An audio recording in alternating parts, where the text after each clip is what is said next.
Soldier Field in Chicago, where the game today will be played in oven-like temperatures. This early September, 92 degrees air temperature, 121 on the artificial turf today. And the Chicago Bears have won the toss, and they will receive.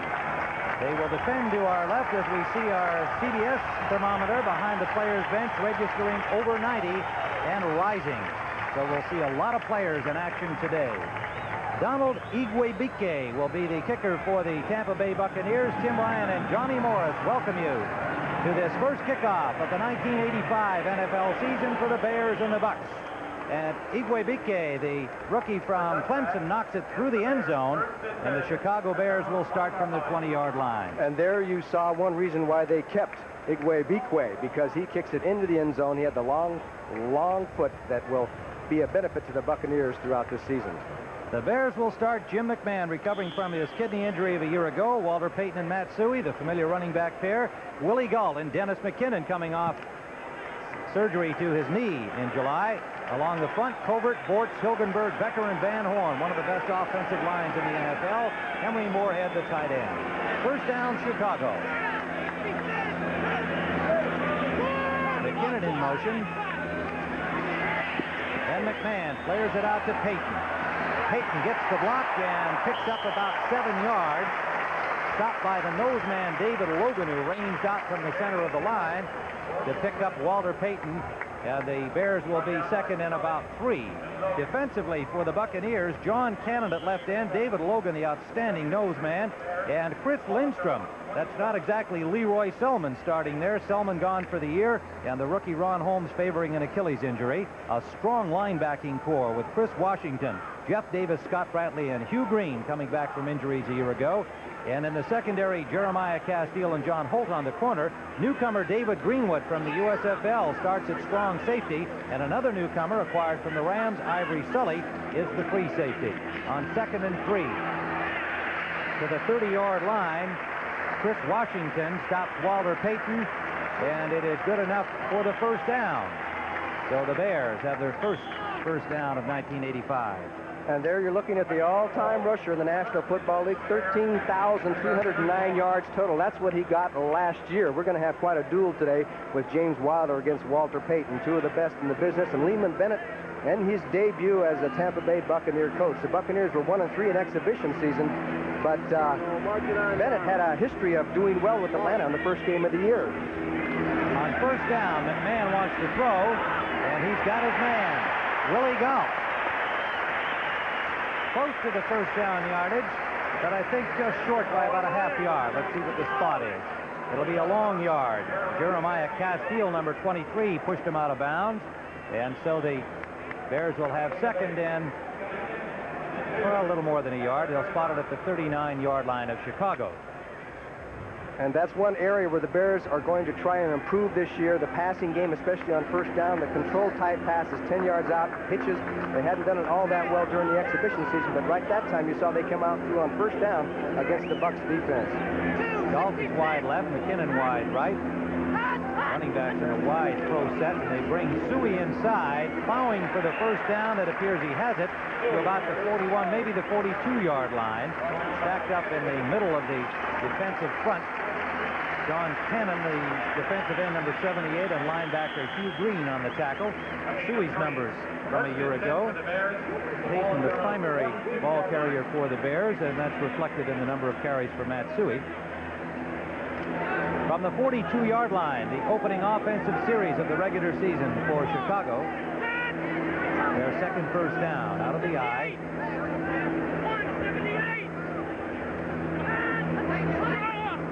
Payton in motion. Play action for McMahon. McMahon to Moorhead, incomplete.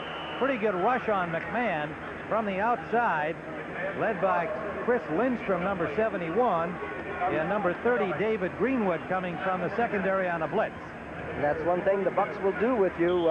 They will blitz those safeties sometimes on the first down situation. That time Greenwood was in there. McMahon had no time to throw the pass out. And, of course, that's where they have to do some improving as far as defense. It's hard to believe you have to talk about the Tampa Bay defense having to improve, but it was the offense that carried them a little bit more because of injuries and just a declining of the Tampa Bay defense over the past 2 or 3 years. So it is 2nd and 10 for Chicago. Payton in motion. Suey inside. Bit of a miscue on the handoff. I don't think it would have made much difference, but you can see Jim McMahon, well, we can at the moment, as he was kind of shaking his hand as he and Suey collided on the handoff, and there was no gain on the play as Washington and Brantley put the stop on him. Plus, give some credit to John Cannon. He busted across the line of scrimmage, got inside the block, and messed up the play. John Cannon comes out. Ron Holmes, the rookie from Washington, their #1 choice this year, makes his first appearance. We expect a lot of substitutions because of the heat. 3rd and 10. Deep downfield for Willie Galt, incomplete. The ball was there, but right at the sideline, and Galt might have taken a look down to see whether he was going to be able to make the catch inbounds. So the Buccaneers have stopped the Bears. Holt had the coverage on Willie Galt, and Chicago will have to punt. There's Iron Mike Ditka, head coach of the Chicago Bears, who has made them a contender, coming here with a team that had not done well the previous year. Each year, the Bears have improved, and as you know, they won the Central Division title last year. And that could be a big job this year, right, Tim? According to history. History indicates if you beat your division rival, one of them, in an opening game, you will usually go on to a good season. Maury Buford, a new Bears punter, beating out Dave Finzer for the punting job. Nails a good one inside the 10. And the return man is Leon Bright. Bright with a good return out to the 29-yard line for Tampa Bay. So Buford's good punt was well returned by Leon Bright for 20 yards. And Tim Reitman made the stop. We'll be right back with no score. Tim Ryan and Johnny Morris at Soldier Field in Chicago. A good punt return by Leon Bright, former New York Giant. Brought the Bucs to the 29-yard line. There is Lehman Bennett, after 2 years away from the game, got the itch, got the money, turned up in Tampa Bay, replacing John McKay. And he had a winning record at Atlanta, 46-41, made the playoffs 3 times, and I'm surprised he was out of the game for a couple of years, actually. We asked him what he'd been doing. Did he just go fishing, as fired coaches generally do? He said, did some of that. Also opened a recreational vehicle dealership in Atlanta. Became a businessman. On 1st down, DeBerg to Wilder. Wilder picks up about 5 yards, close to the 35-yard line, where Singletary and Wilbur Marshall made the tackle. Steve DeBerg, 6'3", 205-pounder from San Jose State, has James Wilder as his lone setback. Kevin House and Gerald Carter, 2 burners at wide receiver. Jerry Bell, the tight end, or the U-back, as Lehman Bennett calls him. And the front line, Yarno, Corson, Grimes, Sean Farrell at dandy. Second-year man Ron Heller, and an outstanding tight end, number 88, Jimmy Giles. 2nd and 5 for the Buccaneers. Their opening offensive series of 85. Wilder again breaks a tackle and has running room. James Wilder to the 41-yard line of the Bears. Leslie Frazier and Steve McMichael finally pulled them down, but a 1st down, Tampa Bay. Good blocking in the offensive line, but there was a couple of missed tackles, and of course it's easy to miss a tackle against Wilder, who weighs 225 pounds. Gary Fensick, number 45, had his hands on him, but he busted away, took off down the field before Les Frazier and a host of Bears pulled Mr. Wilder down. He's carried the ball both times, one by pass, one by run, and of course that was the model last year for Tampa Bay. Look at that, 407 carries, a league record a year ago. 25-yard gain for Wilder. DeBerg on play action has Giles wide open. Jimmy Giles for a 1st down, Tampa Bay, all the way to the Chicago 22-yard line. Fensick and Dave Dewerson made the tackle there. And what a fake by DeBerg, and then a roll out to the action. Watch the fake to Wilder. Everybody clamps on Wilder. Now Giles, when he gets this ball, I thought he was going to lateral back to the quarterback. There's DeBerg, and he threw it to him, was just right behind him, but he just takes off down the field. He was wide open.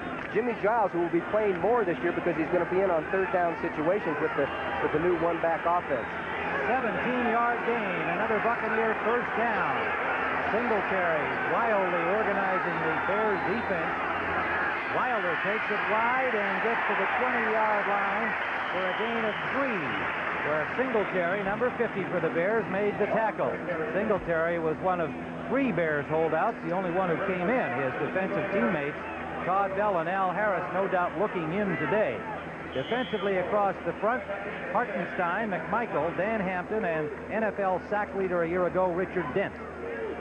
The linebacking core has been adjusted somewhat with Wilbur Marshall in place of Al Harris. And the secondary, Richardson, Frazier, Dave Dewerson in Todd Bell's spot, and Gary Fensick, the veteran free safety. Second, and let's call it 6 for Tampa Bay, at the Bears' 20-yard line. Wilder hit behind the line of scrimmage, breaks tackles, but is finally plowed down right at the 20 for little, if any, gain. But he shook off 2 Bear tacklers who had a chance to drop him for a loss. Singletary and Dewerson finally pulled him down. That's what you call penetration by the defensive line. Dan Hampton busted by Grimes at the center and just took care of any kind of coordination on that play. You know, a lot of people are saying that Tampa Bay has an advantage of this game because they've been working out in that humidity down in Florida. It's going to be hot. You're going to see some reserves playing because, as you said, Tim, it's very hot on the football field. At the 20-yard line on 3rd down, Sean Gale in defensively. DeBerg hits Jerry Bell, and Bell bulls his way close to the goal line. Finally stopped by Sean Gale, the nickelback, number 23. But Jerry Bell, 230-pound U-back, just overpowered young Mr. Gale. Well, it was Mike Richardson, number 27, who went for the interception there. Instead of going for the tackle, went for the interception, and Bell showed some determination here as he bust over Sean Gale and almost got himself into the end zone. And I think the Tampa Bay Buccaneers remember the last 3 games where they've been outscored by Chicago, I believe 107-25, and I think there's a little feeling they want to make amends and get even a little bit. 1st and goal at the 1.5-yard line. William Perry, the refrigerator, in defensively for the Bears. Play action, wide open, touchdown. Beautiful play, well executed to Calvin McGee, the rookie tight end from Southern University, running out of the U-back position. Perfectly executed touchdown. There was a mistake in the defensive backfield because he's open right now. There's nobody even around him. And finally, DeBerg spots him and says, I better get the ball to him before it gets out of the end zone. Easy, nice, tough drive by the Tampa Bay Buccaneers. And, of course, we'll have to be talking about how much do the Bears miss those 2 defensive holdouts, because it seemed like Tampa Bay romped right down the field. An impressive opening offensive series for the Tampa Bay Buccaneers. Igwe Bike has the point after, and so the Tampa Bay Buccaneers under Lehman Minutes strike first here in Chicago. DeBerg to McGee, 7-0 Tampa Bay. There is Bear defensive coordinator Buddy Ryan talking to his Vaughn defense, which was number 1 in the NFL last year, trying to figure out what went wrong, where the mistakes were made, because Tampa Bay confused the Bear defense during that entire drive. It was a beautiful drive, wasn't it, Tim? 71 yards and 7 plays, Johnny, and got to be a great feeling for Steve DeBerg and company with a somewhat reconstructed offensive line. George Yarno back from the USFL. Ron Heller, the 2nd-year man from Penn State, playing hurt with a sore knee. Randy Grimes taking over for Steve Wilson at center, and they really just plowed their way down, and Igwe Bike knocks another one deep near the end line, and Ken Taylor elected not to bring it out, the rookie defensive back number 31. So Chicago will start again for the game, the Lionel Manuel. 1st down, Chicago Bears. Suey in motion. They give to Payton. Payton skips inside blockers, has Moorhead in front of him. Payton to the sideline, over the 40 to the 42-yard line of Chicago. A 21-yard pickup for Walter Payton. Ivory Sully and Chris Washington, 44 and 51, made the tackle. It looks like Payton broke one of his shoulder pads there. He's changing clothes quickly, but on this draw play, he just met great quickness as the Bucs actually had a defense, and he is so quick to the sidelines, gives him that little strut, carrying the ball in one hand, little high knee, then he puts the ball away, and finally the Buccaneers come over and stop him. And you got to gang tackle Walter Payton. You got to gang tackle him or you are in big trouble. Well, while he fixes his shoulder pads, Dennis Gentry, number 29, the 4-year man from Baylor, comes in to replace him. He's in motion. Ken Marjoram in at wide receiver. Suey on the pitch out. Suey cuts it upfield, fumbled the ball, but play had been whistled dead. At the 46-yard line, it'll be a 4-yard gain for the Chicago Bears, and Suey was lucky that they got a whistle. Hugh Green really put a hit on him, and Suey is really groggy. Calvin Thomas came on the field immediately to help his teammate off, and Thomas will go in to replace Matt Suhey. Hugh Green had a series of injuries last year, one of them off field from an automobile accident, is at 100% and raring to go. Hugh Green is 53 now. You're going to see what happens. Suhey cuts back up the field and then runs into the pursuit back the other side. We'll have to see if he gets hit in the head, because they seem to be kind of groggy and dizzy. He just got hit by a couple of big boys, one of them being Hugh Green. So Suhey getting some attention on the Bears bench. Calvin Thomas is in the ball game, number 33 at fullback. Second and a long 5. Short drop, quick pitch out to Willie Galt. Galt trying to get away from John Holt, number 21, but Holt pulls him down. However, Chicago picks up a first down at the Buccaneer 42-yard line. And now Chicago Bears at the Tampa Bay 42. Second offensive series for Chicago. They trail 7-0. The Buccaneers scoring on their opening drive. McKinnon in motion. They give us to Payton. Payton dances his way to the 35-yard line of Tampa Bay for a pickup of nearly 7. Hugh Green and Ivory Sully, the former Los Angeles Ram, made the tackle for the Buccaneers. Payton with 33 yards on 3 carries. Wilder has 29 yards on 3 carries for the Buccaneers, including a 25-yarder that led to the Tampa score. There's Matt Suhey back on his feet, so I think it really was you can get knocked in the head and kind of lose consciousness for 3 or 4 seconds, rings your bell, and then usually you kind of, the cobwebs shake out and you're okay. It appears he's okay. A little early action. John Cannon, number 78, whether he was drawn over, and he may well have been, by his opposite number 78, Keith Van Horn. We'll find out from our referee today, Gene Barth. Well, they called 79. They called it on Kurt Becker, the guard, rather than Van Horn. Van Horn and the 278, John Cannon, were talking about it. And Van Horn said, "You did it." He pointed at him and said, "You did it." Becker just went. And Becker said, "How did I get involved?" That's great. Becker says, "Hey, I might lose a point in my grading system for that. Let's get the right man here." So he passed it off on the guilty party, Van Horn, his teammate to his right. That'll be subject of some post-game discussion between the two, I'm sure. Turns into a 1-yard gain on the play. 2nd and 9. Chicago at the Tampa Bay 40-yard line. McMahon, McKinnon. First down Bears to the Tampa 30-yard line. Jeremiah Castillo, the 3-year man from Alabama, made the tackle. It appears that Dennis McKinnon's knee is okay. Now, he actually falls down and slips as he goes down the field, slips down, gets back up. The timing was perfect between McMahon and McKinnon, and finally it's Castillo who has to make the tackle, as Dennis McKinnon's been playing with a sore knee. McMahon is 4 of 6. Steve DeBerg was 3 of 3 on the scoring drive opening the offensive series for the Tampa Bay Buccaneers. The Bears in Bucs territory at the 30-yard line. Slot formation right. Walter Payton behind Becker. Good defensive reaction by the Buccaneers, driving him out of bounds. The linebackers and the nose man, Dave Logan. Number 58, Jeff Davis, over there out of bounds with Logan, number 76. Payton picked up 3 yards. It'll be 2nd and 7. Bear fans thought it was a little bit rough on the sidelines. I'll tell you, number 78 Van Horn and number 78 Cannon are having a real battle. Once again, they went at it on that play. As you look at Mike Ditka, who used to go at it with everybody. An offensive intimidator when he was a player, and usually your intimidators are on defense. But he was an offensive intimidator. The Buccaneers have rookie Ron Holmes in at right defensive end, number 90, the number 1 choice from Washington, bothered with an Achilles injury. 2nd down. McMahon gets time. Wobbly pass for McKinnon, incomplete. On the coverage, number 44, Ivory Sully, coming up, ready to put a wrap on McKinnon. The pass not well thrown, and McKinnon unable to pull it in. I think maybe Jeff Davis might have ticked that ball. The linebacker dropping off. He got his hand up there, and he might have ticked it. 7-0. And it is 3rd down here, and nearly 8 yards to go. Out of the shotgun, flags are down. The pass to Payton makes a good one-hander. Payton has first down yardage and is hit just inside the 20-yard line by Ivory Sully.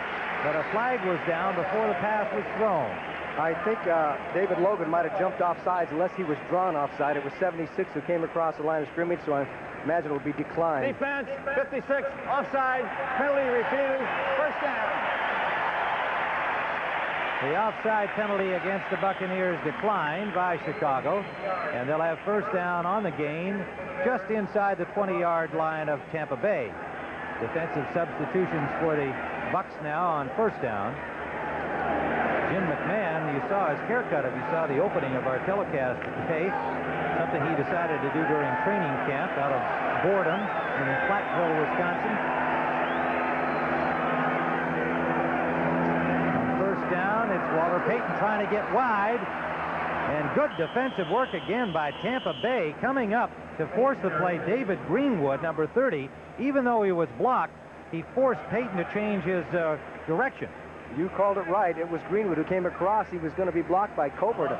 The left tackle pulling on that play from the left side all the way to the right on a right-end run. And Greenwood, who was playing his first game for the Tampa Bay Buccaneers, got across the line of scrimmage, took the hit, and messed up the play.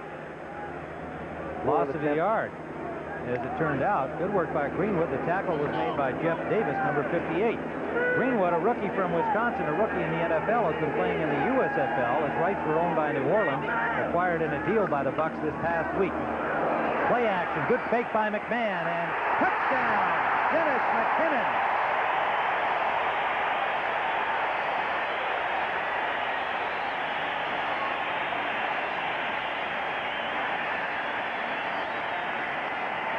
Perfect strike for a 21-yard score. McMahon to McKinnon. Off the play action, Cannon gets across there, gets blocked. That gives McMahon some time. And this ball was going kind of slowly. Watch, there's all kinds of Tampa Bay Buccaneers that swiped their hands at it. But McKinnon found the hole, took it in, touchdown, Chicago.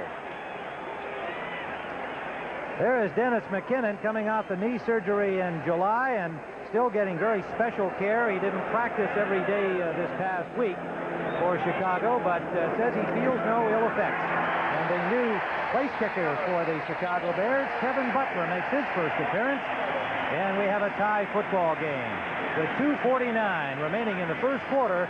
The Bucs 7, the Bears 7. Well, there is Dennis McKinnon, the third-year man, a free agent from Florida State in 1983. And a 21-yard touchdown score. The Bears moving 80 yards following the Tampa Bay kickoff. It took them 10 plays. They used up 5:05 on the clock. And we have a tie game. Kevin Butler, the rookie from Georgia, kicks off for the Bears. It comes down inside the goal line and is taken by Phil Freeman, a Buccaneer rookie who's got running room.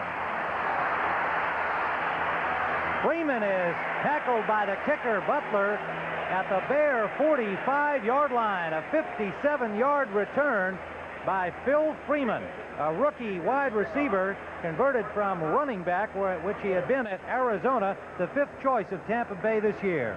Okay, he took the ball on the goal line, hit right up the middle, and then turns on the speed. He's a former running back, as you know. Finds the crease behind the 4 horsemen, then puts a move on 48 Reggie Phillips and turns on the speed, and only the kicker, Butler, was the only man who had a chance to get him, and he had the angle on him, knocked him out of bounds on the sidelines. But this is going to be a heck of a football game. Tampa Bay Buccaneers have come here to play football.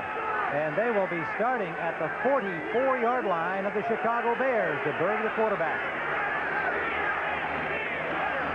Passing on first down, going deep. He's got a man open. Touchdown, Kevin House. 44-yard touchdown.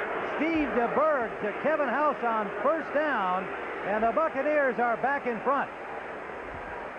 What speed by Kevin House. He beat Mike Richardson and Steve DeBerg, who couldn't hit anybody last week.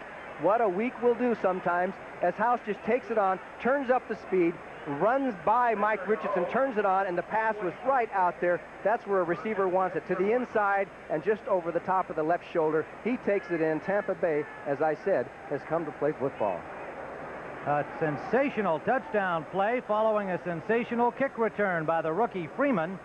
And then DeBerg right on the money to the speedy Kevin House.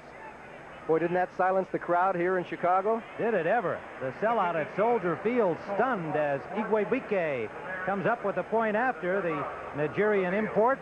And the Bucs are in front 14-7. Tim Ryan with Johnny Morris, a picture touchdown, Johnny. Yes, it was a regular 5-step drop back, good pass blocking by the Bucks, and a perfect pass, just the old fly pattern, and you depend on your receiver to beat the cornerback who was man for man on the coverage, and that was a classic. If you're going to beat the Chicago Bear defense, you beat them that way, because they give you a lot of one-on-one coverage on the corners. And the one-on-the-one was number 27, Mike Richardson. Just was beaten cleanly by the speedy Kevin House, who does that to a lot of guys one-on-one. They must have been watching the game films. Richardson got beat last week on a one-on-one situation. And that was somewhat history-making, that series of 2 plays by Tampa Bay. Look at Igwe just drilled it not only through the end zone, but right into the stands. And I think through the uprights. Wow, that's impressive. You know, they could put in a new rule. If you kick off and it goes between the uprights, give you 1 point or something like that. You know, let's spice up the game. Yeah, he is from Anambra, Nigeria, and was brought to Clemson by a friend of his from his childhood, Obed Oriri, and wound up beating out Oriri as the kicker for the Buccaneers. So I don't know whether they're still talking to each other or not. Oh, yes, they are. Oriri will probably turn up on somebody else's roster. First down, Chicago from the 20-yard line, as Igwe has not given them anything else to work with.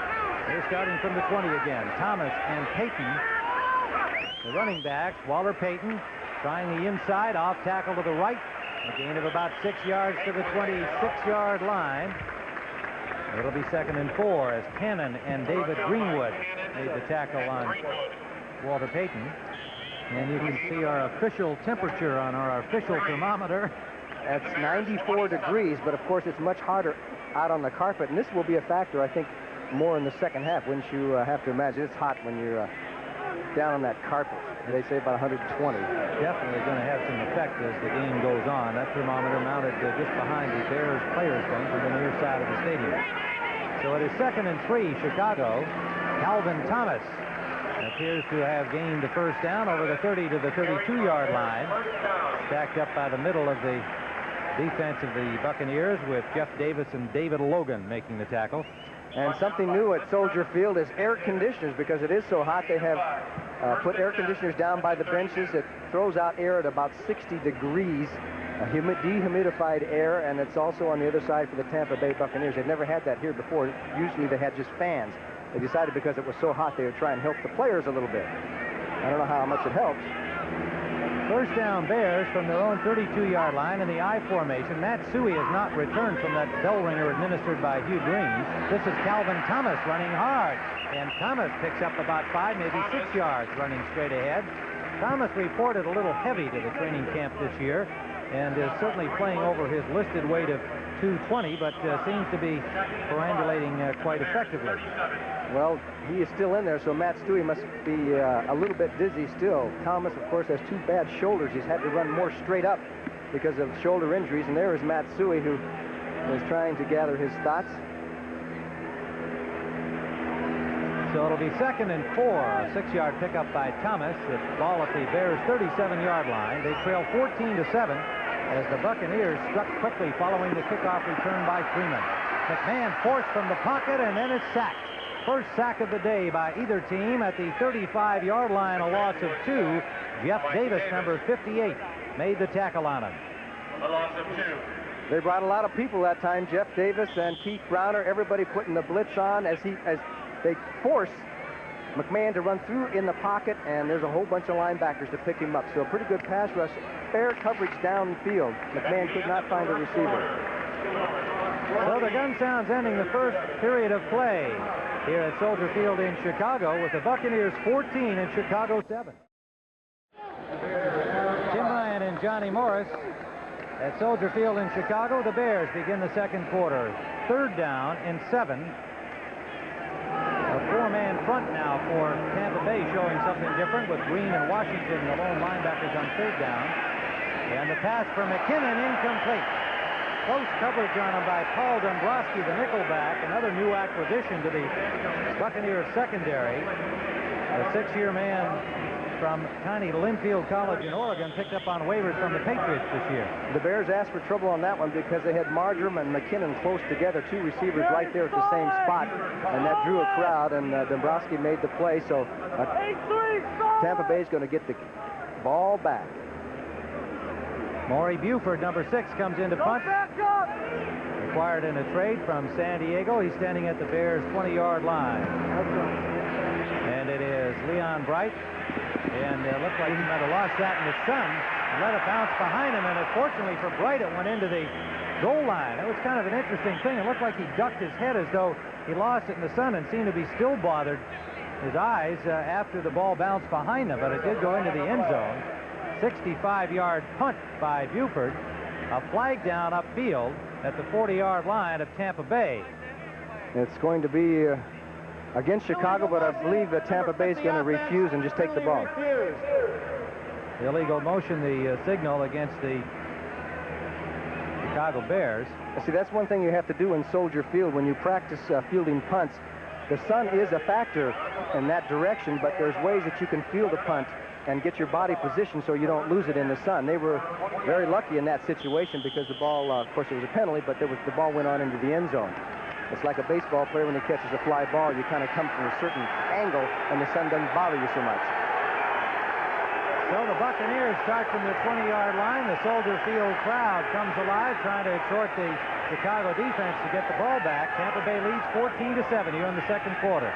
James Wilder forced wide by Marshall and knocked out of bounds by Duerson, and a flag down as 2 more Bears tackle him out of bounds, led by Singletary and Richard Dent. So there'll likely be a roughing penalty against Chicago after a good defensive play. Well, they came out fired up and it cost them. Unnecessary roughness on a late hit, number 15. They have called it on Mike Singletary, and that is what you say is nullifies a good defensive play. Actually, it was Otis Wilson who came across the line of scrimmage to force Wilder to go deep. And we'll see the end of it here. There's Duerson, 22, and here comes Singletary, and it's a good call because he's way over into the white. That white stripe is 6 feet wide, and Singletary hit him at least 4 or 5 feet beyond there. So it was a good call and should have been called. From the 33-yard line, first down, Tampa Bay. They lead 14-7. Tim Ryan and Johnny Morris here at Soldier Field, where the temperatures are in the 90s.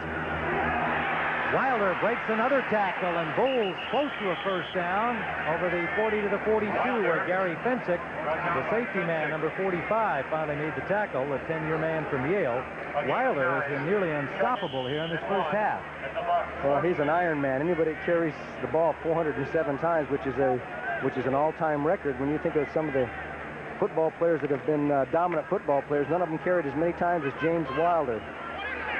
36 yards for Wilder on 5 carries thus far. It is 2nd and a yard to go for Tampa Bay. And it's Wilder again. Cuts it upfield for a first down. Tampa Bay close to the midfield stripe at the 50. And Gary Fensick again having to make the tackle deep in the Bears secondary. And it was Jimmy Giles who threw the block to allow Wilder to delay and then cut up the field. He had Wilbur Marshall, stayed with him, then kicked him out as Wilder moved up the field. So Jimmy Giles throwing a few blocks out there. Gene Sanders has come in at left guard for the Buccaneers, replacing Steve Corson. Sanders, number 74, 7-year veteran from Texas A&M. First down, Tampa Bay. Steve DeBerg, 5 for 5 so far today for Tampa. 46 defense for the Bears. Short drop. Flares it out for Gerald Carter, complete for a gain of 4. Hit immediately by Leslie Frazier, number 21. DeBerg is 6 for 6. His touchdown pass was the longest of his career as a Buccaneer, a 44-yard strike to Kevin House. Have you noticed most of the Tampa Bay passes have been from the short drop? In other words, you're not giving the Bears a chance to tee off on their blitz or with their good pass rushers, trying to get rid of the ball. Even on the long pass, the 44-yard touchdown pass, he just dropped back quickly, threw it up and over before the rush had a chance to get there. Good strategy by Tampa Bay. The gain turns into a 4-yard mark. It is 2nd and 6 for Tampa Bay. In Bears territory, and early action on the left side of the Bears defensive line. Flags are down. Hartenstein jumped. False start on the quarterback. Illegal movement, 17. And the reason he jumped was Steve DeBerg was charged with a false start, illegal movement. Usually jerking your head up or making some kind of a motion, Illegal perhaps movement by the quarterback. stepping back. Penalty, still second down. And Gene Barth. They put that rule in a few years ago. Remember when some of the quarterbacks used to jerk their heads or whatever they could do to change their inflection to pull them off sides, and they finally decided they had to control that. So the loss of 5 makes it 2nd and nearly 11 back in Tampa Bay territory at their own 49. Slot formation left, the U-back Bell on the wing. DeBerg, whoa, what a catch by Carter. No, he couldn't hold on. Nice try by Gerald Carter, number 87. A diving attempt with coverage from Richardson, but the ball hit the turf.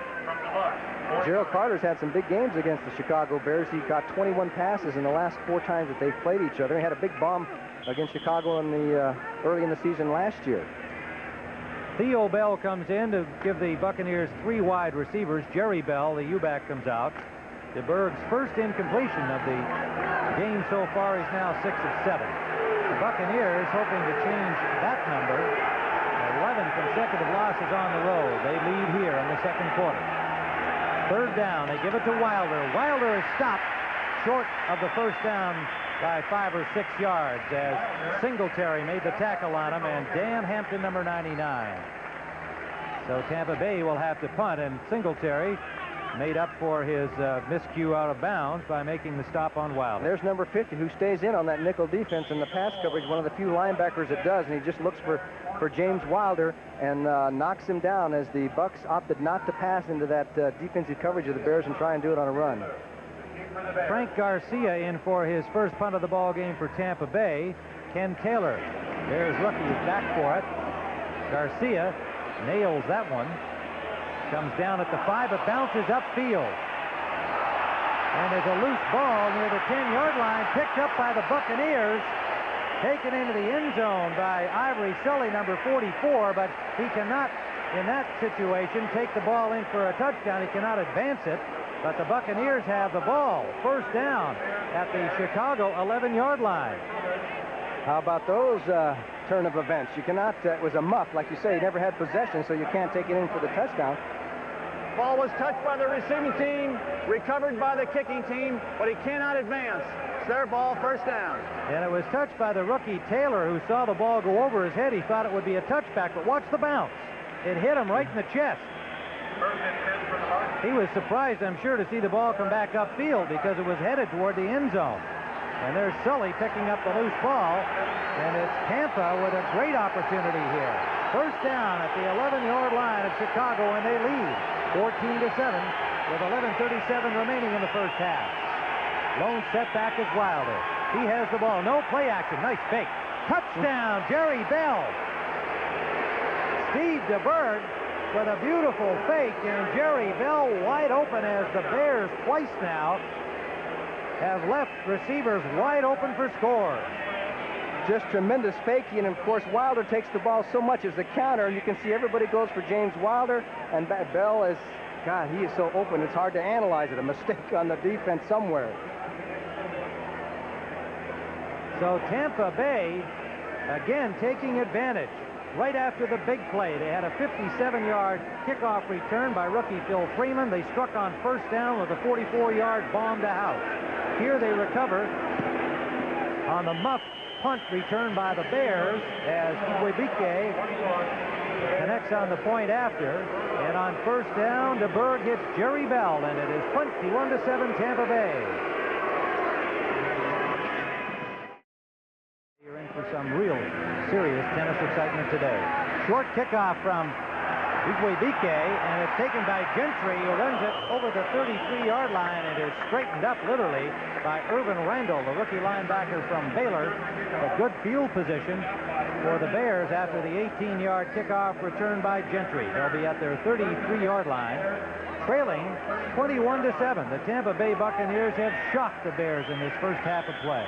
They got a big break, and they took advantage of it. On that punt, if you had seen that punt, you'd never believe that it would have gone backwards because it was coming at such a line drive, but sometimes the point of the ball hits a certain way.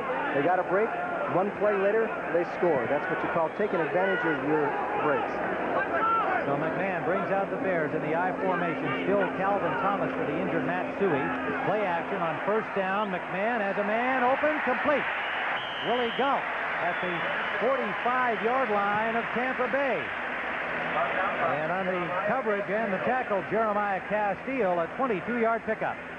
Olympic speed for Willie Galt, and Jeremiah Castile is going to give him plenty of room. Look at the room between Galt and Castile, and then he gets him going backwards, comes back, falls. The pass was perfect for McMahon. That's what you call timing on the precision passing game. First down at the 45, and chatting with Willie Galt yesterday, he's eager to catch more passes than he has in the past. He feels somewhat demeaned. He thinks people still don't accept him as a football player and a top NFL receiver. But he says, I'll play my role. I'd like to get those bombs, and I'd like to get those possession plays. First down. Man open is Galt. Oh, he dropped the ball. Perfect pass from McMahon to Galt, who had everybody beat, and he dropped the ball.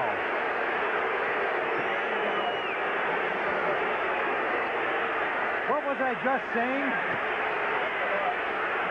That's one of the reasons he hasn't been in the passing game as much. This time, he beats Castile, gets some help from Curry. McMahon, under pressure, put the ball right where it's supposed to be. You couldn't ask for anything more than that. I'm trying to see if he messed up on his fundamentals. Just hit him right in the hands and went down as he tried to cradle it into his body. So the Buccaneers get a break as Willie Galt drops the pass.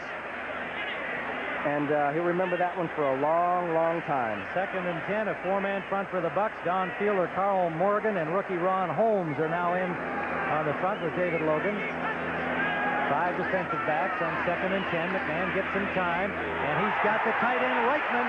Reitman down to the 20-yard line. Tim Reitman took a pretty good shot at the sideline, as both Greenwood and Craig Curry, the second-year man from Texas, put the hit on him, but Reitman with a big first down. Who has been plagued by knee injuries. It's David Greenwood is on the coverage, and we have to give McMahon some credit here. McMahon is throwing the passes right on the dime, 3 in a row.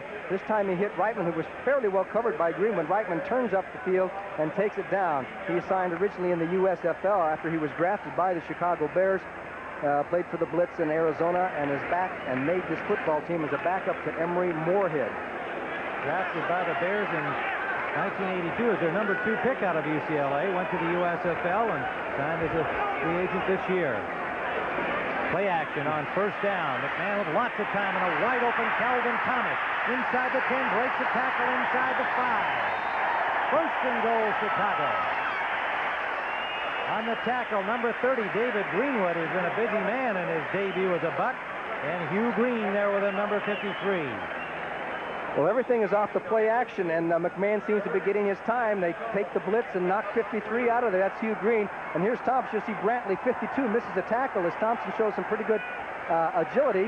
And finally, a host of Bucks take him down. So the Bears were thwarted when Galt dropped it.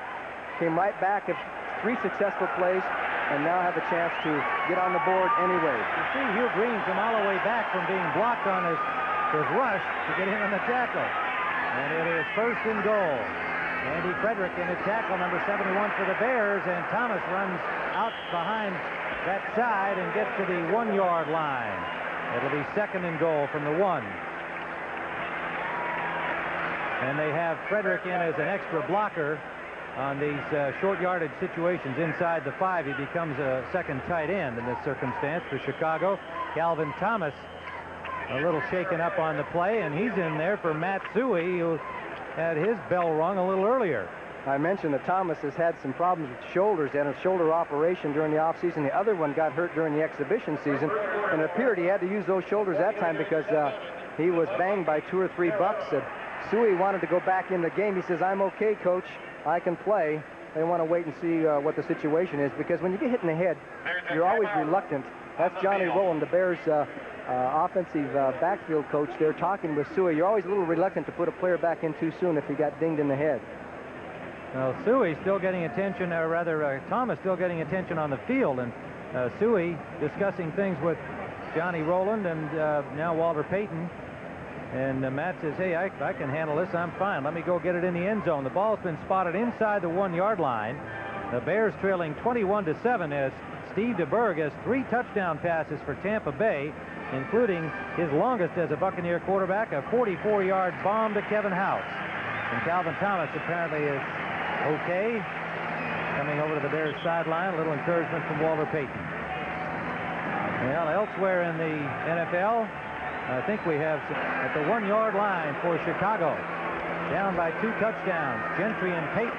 And Walter Payton is stopped. Hugh Green came firing in, and Jeff Davis right behind him. Great defensive job by the Buccaneers, stopping that very difficult man to stop, Walter Payton. There was a fumble there as Hugh Green, 53, got across, made contact with Payton.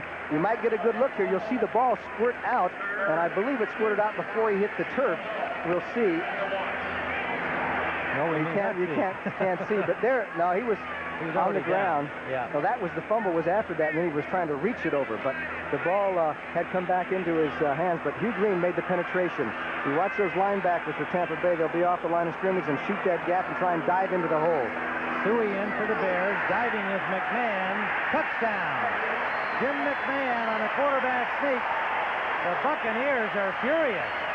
They say that he either didn't make it or he coughed up the ball. But remember, you only have to break the plane of that goal line. And then if you cough up the ball, it's no fumble. But McMahon is credited with a touchdown. Okay, let's watch number 9, McMahon now. Did he get across there with the ball? Yeah, there he is. It looks like he's across the plane there. It's yeah, all you have to do is do what he did. He reached over with the ball. He broke the plane with the ball. As long as his knees aren't on the ground, which they weren't at that particular time. So Jim McMahon has closed the margin, and Kevin Butler is in for the point after. And he's got it. So we have had a wide open first half here with still 8:09 to play at Soldier Field. The Bears close the margin to 7. Tampa Bay 21, the Bears 14. Freeman and Bright the beat man, and Butler nails it through the end zone. A little following wind as we saw Igwebuike knock 2 through the end zone when he kicked from that end, and the Georgia-Clemson rivalry continues. These two young men faced each other in a game last year, and Butler came out on top as his team came out on top. Igwebuike had 3 field goals in that game. 134 times out of 184 in his college career, Butler's kickoffs were not returned as he was able to hit this quarter. And again, the crowd cheering for the Bears defense, last year's #1 to stop the Bucs, but you can't stop Wilder. Wilder nearly got down the sideline. A flag on the play, tripped up by Mike Richardson, or he might have gone the distance. A 15-yard gain for James Wilder. This is probably going to be called back, but it was still a heck of a run by James Wilder. He broke a tackle. Otis Wilderson had him dead to rights, number 55, and you got to hit Wilder. Make sure you got a hold of him. He just bounced right up on him. Illegal use of the hands, 10-yard penalty from the spot of the foul. It'll still be first down. Well, that was Kevin House charged with the penalty for a downfield block that was illegal, and probably Wilder didn't need the help at that point. Had he shaken that last tackle, he would have been long gone. Well, as a blocker downfield, whenever in doubt, and you know that your ball carrier's already got 15 or 20 yards, you're best not take a chance. He was trying to get his head to the side of Mike Richardson, but you see he hits him right in the back, and there was just really no reason to take that kind of a chance of hitting the guy from the back. Good job by Richardson to put the stop despite that block. First down, 9 to go, and it's intercepted by Gary Fensick. Fensick to the Buccaneers 20-yard line. Gerald Carter, the intended receiver, perfectly timed pickoff. Dent and Jerry Bell are having a set to down at the 10-yard line. And flags are thrown down there as things getting a little physical here. Richard Dent, that's Otis Wilson, 55, but it was Dent who got into it. What a nice interception the 10th by Fensick against the Buccaneers in his career. And I don't think DeBerg even saw him as he saw Carter coming across the field. Fensick there just as a safety there, just stood in there, watched the quarterback, and stole the ball, and they're going to rule it down right there that there was contact by Carter so that Fensick could not get up and run down the field. Now there's a Illegal penalty. motion on Tampa Bay. That penalty is automatically refused. I have a personal foul, unnecessary roughness after the interception. Will penalize Chicago 15 yards, and it'll be their ball, 1st and 10. Well, you saw where Fensick was down, as you said, Johnny, at the 36 would have been the line of scrimmage, not at the 20 where he had run the ball to. Now, from that point, they're assessed 15 yards for unnecessary roughness. They didn't... Otis Wilson was involved in the situation. Yeah, I think it was Richard Dent, frankly. It was Dent and Jerry Bell who were having at each other, and then Wilson came and got into the argument afterwards. But they did not finger the culprit there. But nonetheless, the Bears have the football, and a 1st down at their own 49-yard line. In motion goes Calvin Thomas. Play action. McMahon is sacked. What a tackle by John Cannon. Number 78, a diving tackle of Jim McMahon, and a loss back inside the 40-yard line of Chicago. And you talk about a big play as Cannon's number 78. Now watch him come across the line of scrimmage. So it gets over Mark Bortz behind Bortz 62, makes the dive, and McMahon is not able to get out of the pocket. The Buccaneers, of course, noted for their 3-4 defense. They'll go into a 4-man line sometimes in the 3rd down situation, but I noticed they were doubling the wideouts that time, so I don't think you're going to see Willie Gault and Dennis McKinnon on one-on-one situations too much anymore. 2nd and 20, a 10-yard loss on the play. 2 sacks by Tampa, last year's leaders. The Bears have none so far. And McMahon just simply took off and picked up the 10 yards that have been lost. I think McMahon faked out his own team on that. I don't believe it was planned. If it was what you call a real naked reverse with the quarterback. Hugh Green forced him out of bounds. He wanted to get over to the sideline so he could talk with Mike Dichter about the next play. That was the reason he called that. He wasn't sure what he was supposed to call. The Bears signal in their plays, as you saw Kenny Marjoram coming in with Jim McMahon. In fact, both teams signal in their plays. Mike Ditka is calling the Bear plays today. Lehman Bennett is not calling the Bear plays, the Buck plays for Tampa Bay. Jimmy Ray does that job.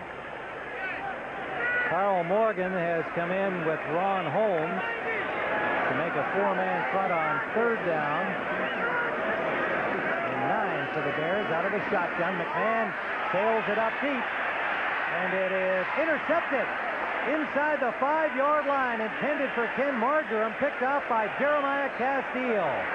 Well, McMahon just aired that out, and Castile was step for step with Marjoram, and Castile comes up with a big interception as the Buccaneers get the ball back the same way the Bears have taken it away. Once again, McMahon has the chance, the time to throw the ball, and he throws it to the spot. It was a well-thrown pass. The difference was that Castile was running right with Marjoram, and he was also there, too. So you give the credit where credit is due, and that's the defensive back who made the interception. McMahon, aside from having an interception, gets a little bit of a smash, and I believe that was Cannon who put the hit on there after he threw the ball.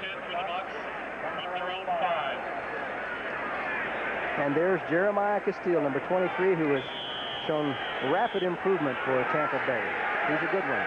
3rd-year draft in 1983, and he has developed very nicely into an NFL quality cornerback.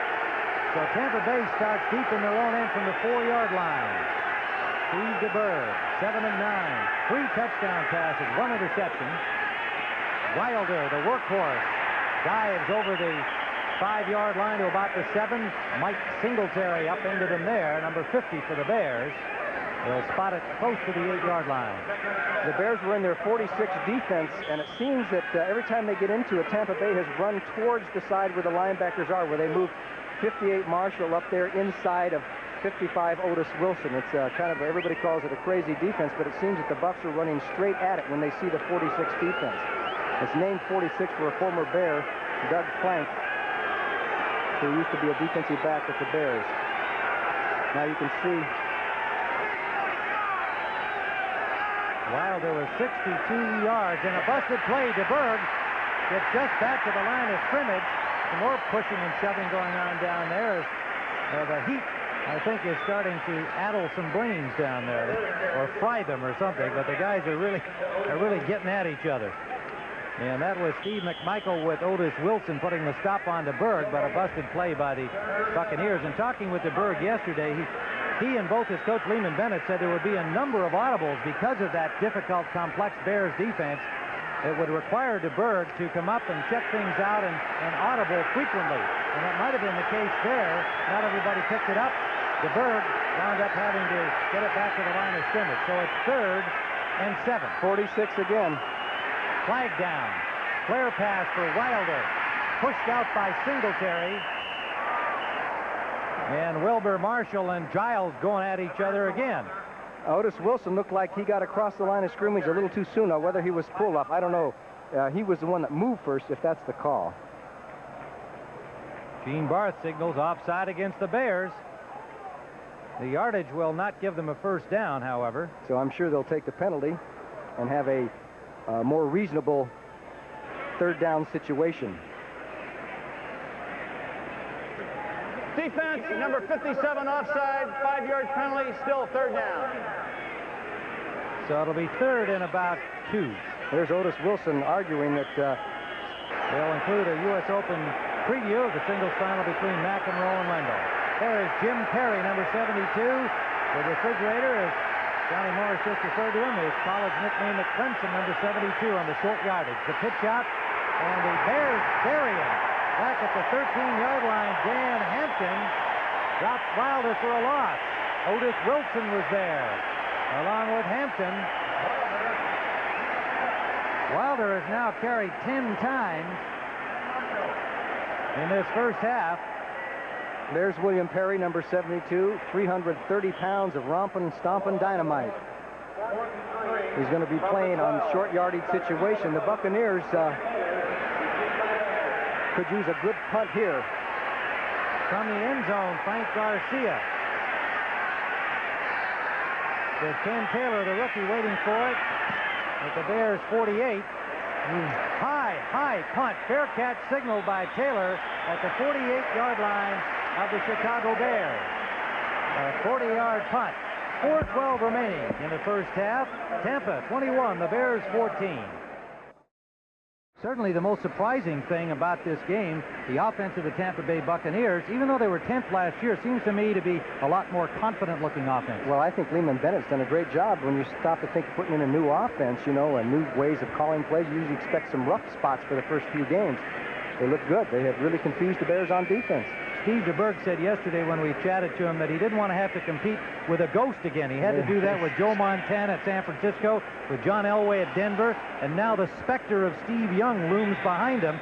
He said, I could just go out there and play my game without thinking about anybody else. Today, so far, Steve DeBerg is doing all that anybody could expect of a quarterback. He has his team in front 21-14 with 3 touchdown passes.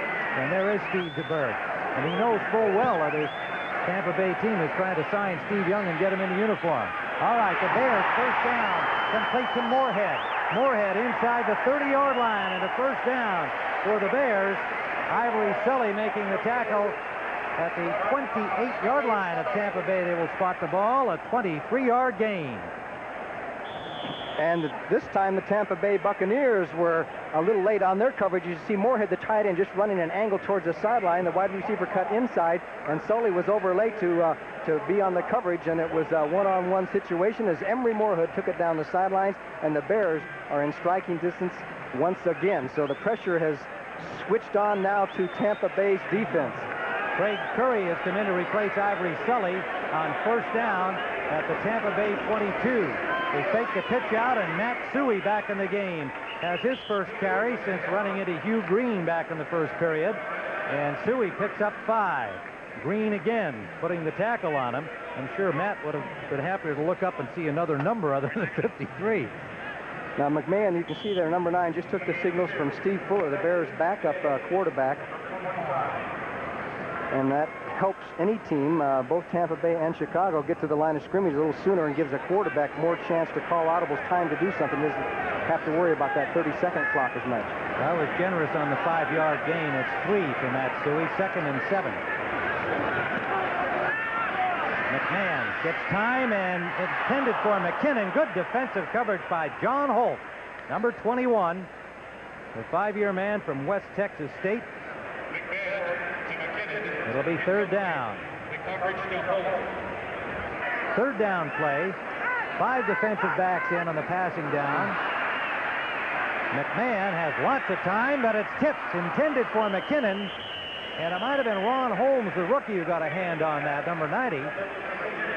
The Bears had a free play there because it looked like somebody jumped off for Tampa Bay. Well, flag down, you're right. Number Holmes. 90 defense, offside, 5-yard penalty, still third down. Well, that was Holmes, the rookie from Washington. And he's not really 100% ready to go. He's been bothered with an Achilles injury during the preseason. The man they had hoped could replace Leroy Selman, who's gone at least for the year with a back injury. And they're hoping this number 1 choice could perhaps become another Leroy Selman. That's hardly possible, I guess, but Holmes, a very highly regarded rookie. 2 tight ends in for the Bears, Moorhead and Reitman, and then they send in Andy Frederick as a blocking tight end. 3rd and 2 on a short yardage situation. And the give is to Suey, and Suey is stopped at the line of scrimmage. They'll be well short, at least a yard, but with 1 more down to go.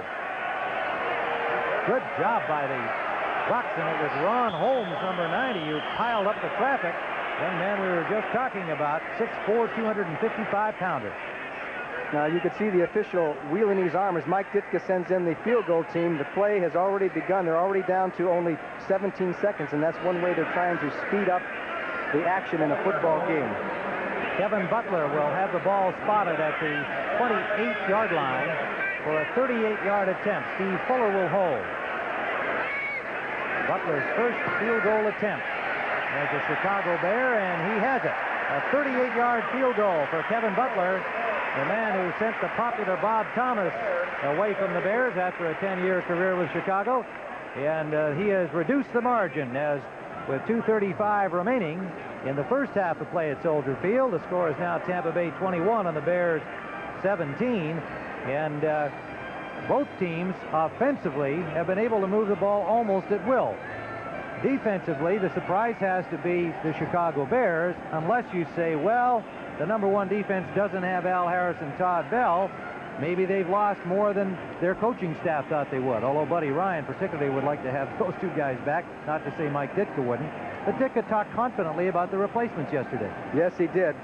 He feels that the defense is just as strong with the 2 replacements. You have to wonder, because they were such good football players, and to mesh in 2 more football players, it's obviously weakened the defense. But I think you got to give credit to the Tampa Bay offense and what Lehman Bennett has done, and the game that DeBerg has had. His statistics are really great, and they have actually tricked and fooled the Bear defense quite a bit. They have, and when they've run with Wilder, they've blocked well on the offensive line.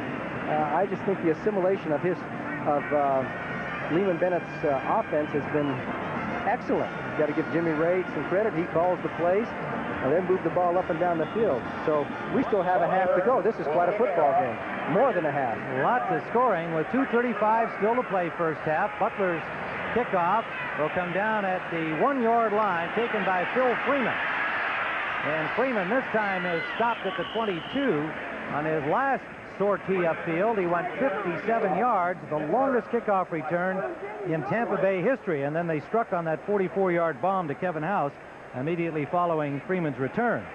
This time a 21-yard return, and Cliff Thrift, a new linebacker for the Chicago Bears, acquired from the San Diego Chargers, made the tackle on the play. A 7-year veteran acquired on waivers, and Mike Dick and Buddy Ryan are very happy with his play in the preseason.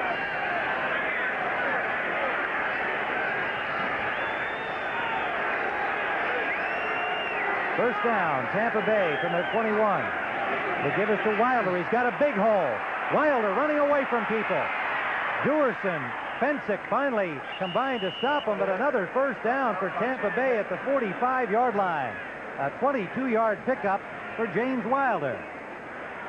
And you talk about the quick moves for a man who weighs 225 pounds. Watch the move, and there's the block by Grimes on Mike Singletary. He just buried Singletary 60 on 50, and then it was Wilder down the field. Finally, Frazier traps him off, and Duerson and Pensick and everybody else comes in on the tackle. But he got a great block from the center, Randy Grimes, on Mike Singletary to take him out of the play, and it was Wilder's quick move back for the big man that made the difference. We've reached the 2-minute warning here in the first half of play at Soldier Field. There's Lehman Bennett on the sidelines as offensive coordinator on the right of your screen. The white visor is Jimmy Ray. He says this beats the heck out of selling motorhomes, huh? Well, he said, you know, I missed it and I didn't. You know, you're away from something and you make a choice. He was still being paid by Atlanta, and he kind of enjoyed learning about the business world. But he said, I'm real happy to be back, and it felt like I was never really away. This is Wilder on first down. Wilder plows for about 4 yards. It'll be 2nd and 6, and Wilder has carried 12 times already for 87 yards. Marshall and Singletary on the tackle. Now you can see DeBerg is calling the plays a hurry-up offense, and that's one thing that Lehman Bennett has asked of his quarterbacks. They call a lot more of the play. We'll get into that in a moment. 2nd down, a long 5, and the pass out to Jerry Bell, and a flag on the play. Apparently, whether Bell was roughed out of bounds or not, we'll wait and see. Mike Ditka not too happy about that call. It looked like he was stopped just short of the first down on the pass. Mike Ditka. Personal foul, late hit out of bounds, number 58 defense, 15 yards. Well, that's Wilbur Marshall, number 58. Call made by Jerry Austin, the side judge, number 34. I think what Marshall is saying is that he wasn't sure if he was out of bounds. Marshall is 58, and he kept running there. I would say he could be able to tell that he was out of bounds, wouldn't you? Yeah, I think so. I think you've got an excited young rookie here trying to replace Al Harris. He's been very aggressive the entire first half and has made some good plays, but has been involved in a couple of these little scuffles and infractions. That's a big penalty. Yes, it is. First down, Tampa Bay at the 32-yard line. Blitz. Draw play. Wilder shakes another tackle, and he's got running room. Wilder all the way down to the 15-yard line. They simply cannot stop this man today. Pensick and Frazier put the tackle on him finally, but the Buccaneers are first down at the 15. Tampa Bay's first timeout. Trina, we're told, was hurt earlier in that game. We have no updated report. On first down, DeBerg, incomplete. Flag down. Gerald Carter, the intended receiver. An apparent interference call coming up against the Bears. The ball was there. Carter had it briefly, could not hold on. Interference, 27 defense, first down. And Richardson is called for interference, number 27. This is one of these cases where the isolated replay will tell the official whether he made a right call or not, possibly, because did he make contact before the ball got there? Well, it's really tough to tell there. It appears that it was a bang-bang play, and it's a judgment official. He was right there. So it is first and goal for Tampa Bay at the Chicago 2-yard line. Perry is in defensively. Wilder pulls his way in for a touchdown. James Wilder. 3 Bears hit him, but they could not stop him short of the line. Duerson was there. The linebacker Otis Wilson and Mike Hardenstein, but they could not keep him out of the end zone. This was a case of the Chicago Bears having it defense, but it was a question of stopping James Wilder because there were 4 hits right there, 2, 3. Here comes the 4th hit right there by Dent, and Wilder still bulled his way into the end zone. That's determination. So quickly again, Tampa Bay, with a couple of big plays, gets themselves into the end zone. And the point after try by Igwe Bigwe, and it is now suddenly a 28-17 ball game with the Tampa Bay Buccaneers rolling offensively, taking advantage of opportunities, making the big plays, and opening the lead to 28-17 with 1:09 to play in the first half. So we're ready to play football here for the second half, and it'll be the Chicago Bears kicking it off. It'll be Kevin Butler, and the Buccaneers defending to our left.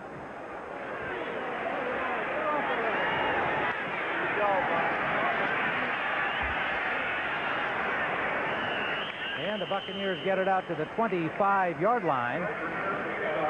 Leon Bright, number 29, played in the Canadian Football League and then with the New York Giants and turned up with the Bucs as a free agent in 1984 and one of the real good kick and punt returners. So as we were saying at halftime there, our stats are slightly different than what we gave you. 234 yards of total offense for the Chicago Bears, but they trail on the scoreboard as the Buccaneers have been able to stop them in several of the big situations. And DeBerg is throwing 8 for 10. That's 80%. That's not bad. McMahon is 13 of 21, so both quarterbacks have pretty good statistics. Now the Bears go into their 46th defense now. And that defense doesn't look like the league's number one, at least in the first half. First down, DeBerg finds the open man, Carter. Sideline pass, Richardson on the coverage. Pickup of 5, maybe 6 yards. DeBerg with 3 touchdown passes in the first half, 1 interception. Each team had an interception. Fensick for the Bears, Castile for the Buccaneers. That was on a long bomb, a well-thrown ball by Jim McMahon, but Castile had real good coverage on Ken Marjoram. We were talking with Lehman Bennett yesterday, and he admits that he's put a lot of stress on his quarterbacks. DeBerg has to call, when he calls a pass play, he has to call every individual pattern, not a name pattern that signals everybody what to do. He calls each one individually, so he has got to call an awful lot. Now, we wrote down an example of that, which we'll give you here on the next play if we can. Short drop, the ball is tipped, intercepted. Mike Richardson. To make it Frazier, Leslie Frazier, 21. Richard Dent got a hand on the ball, and Leslie Frazier alertly picked it off and took it into the end zone. A 29-yard touchdown, and the Bears strike quickly here in the second half. I'm sure this was an audible call against that 46. Watch Dent. He's number 95. He bats the ball, and Frazier takes it in for the easy touchdown. However, I think he would have intercepted had the ball not been tapped, because he had decided he was going to come forward and take a chance that it was going to be the quick hitch pass. Leslie Frazier, who's been hobbled by a sore thigh, comes through for the Bears, and you talk about a quick turnaround. That's it right there. So Butler in for the point after, and he has it. So the happy Bears fans celebrate that sudden score here in the second half as they've reduced the margin to 4 again. Leslie Frazier picking off the DeBerg pass tipped by Richard Dent, and it's now Tampa Bay 28 and Chicago 24. So the Bears will kick it off. We talked about the fact that was probably an audible, Johnny. You mentioned that. And you had talked about how DeBerg has all the responsibility. Let me just give you an example here. Last year, Steve DeBerg would call a play that might have been called 82 hot. That sounds pretty simple. This year, the same play, 82 hot, in the huddle, he would have to say the following: storm, set short, 404, flat, wide. You've got to be an English major and a computer scientist to be the quarterback of the Tampa Bay Buccaneers. Now, as you pointed out, he's really talking to the 5 receivers. He's establishing first the protection they're going to use, then the drop, which is set short. The 5 receivers' instructions where they're going, that's 4-0-4, flat and wide, the last one being his running back Wilder. So he's really telling everybody on the team their individual assignments. Now, I guess the theory, at least your theory about the theory, was that it's easier for one man to know everything. Butler nails that all the way through the end zone. And Tampa Bay will start again from the 20-yard line. And there is Kevin Butler, who attempted the long field goal at the end of the half and fell short. This one he really boomed. Well, Ditka is talking with him, but I don't think he has got to be unhappy with him, because the reason he kept Butler over Bob Thomas was the fact that he can put that ball in the end zone, and he feels that his accuracy record in college was good enough to make him a good pro. And so far, he has proven that, except in that long one, which you can't expect anybody to make, except maybe the man up above. So Steve DeBerg brings him out again. First and 10 from the 20-yard line of Tampa Bay. They lead by 4, 28-24. Gary Bell sets up on the right side as a tight end, and there's early action before the snap. Jimmy Giles and Richard Dent. We'll see how the officials rule it. I think it appears that Jimmy Giles came across too soon and made contact, so it'll go against Tampa Bay. 88 offense, offside, made contact before the snap. 5-yard penalty, no first down. This has got to be the key turning point in this football game, is what the Tampa Bay offense does in this series. If they can come up with a successful drive, move down the field, and get on the board, it will somewhat counter that momentum the Bears got with the interception. However, if they don't move it this time, it looks like a momentum swing to me. It'll be interesting to see what defensive adjustments, if any, were made by Buddy Ryan of the Bears at halftime. Draw play, barreling out to the 25-yard line. James Wilder and Wilbur Marshall made the initial contact. Otis Wilson got over there to get in on it. Wilson limping around a little bit. He's been bothered with a sore ankle and a bruised knee. James Wilder, 120 yards, 15 carries. That's 8th 100-yard game as a Buccaneer, and he had those 100 yards in the first half. My mathematics say that's 8 yards per carry. 2nd down and 5. Wilder again takes it to the right side. Nice tackle on him by Gary Fensick. And then Wilson came down on top of him, and Wilder is hurt. The Iron Man is getting up slowly. Well, apparently he's all right. I think it was the weight of Otis Wilson on top of him. Fensick made the tackle that they say you should make on those big, powerful, high-running guys like Wilder, and that's to get him around the ankles, because otherwise he'll run over you. They hit him low. It's almost like a block. It's like a cut block. As Wilder does a good job of cutting back, Marshall's tangled up inside. Here comes 45, and he hit him right on the thigh. And then comes Otis Wilson over the top, number 55. So I don't know which. I would have to imagine that it was Fensick's hit that might have shaken him up a little bit. Didn't appear that Wilson hit him that. Now here is a key play, 3rd and about, what, an inch or 2? 3rd and very short, about the length of a football. They've got the refrigerator in there, number 72. William Anthony Perry, their number 1 pick from Clemson. They stack up the middle of that line, 325 pounds. Well, the stack was there, and how you sort that one out will be interesting. It appears to me that DeBerg did not get over the 30-yard line, which he would need to get to, but we'll let the officials spot it. He looks to be a little bit short. Well, the refrigerator was there, but I think Dan Hampton was at the bottom of the pile, number 99.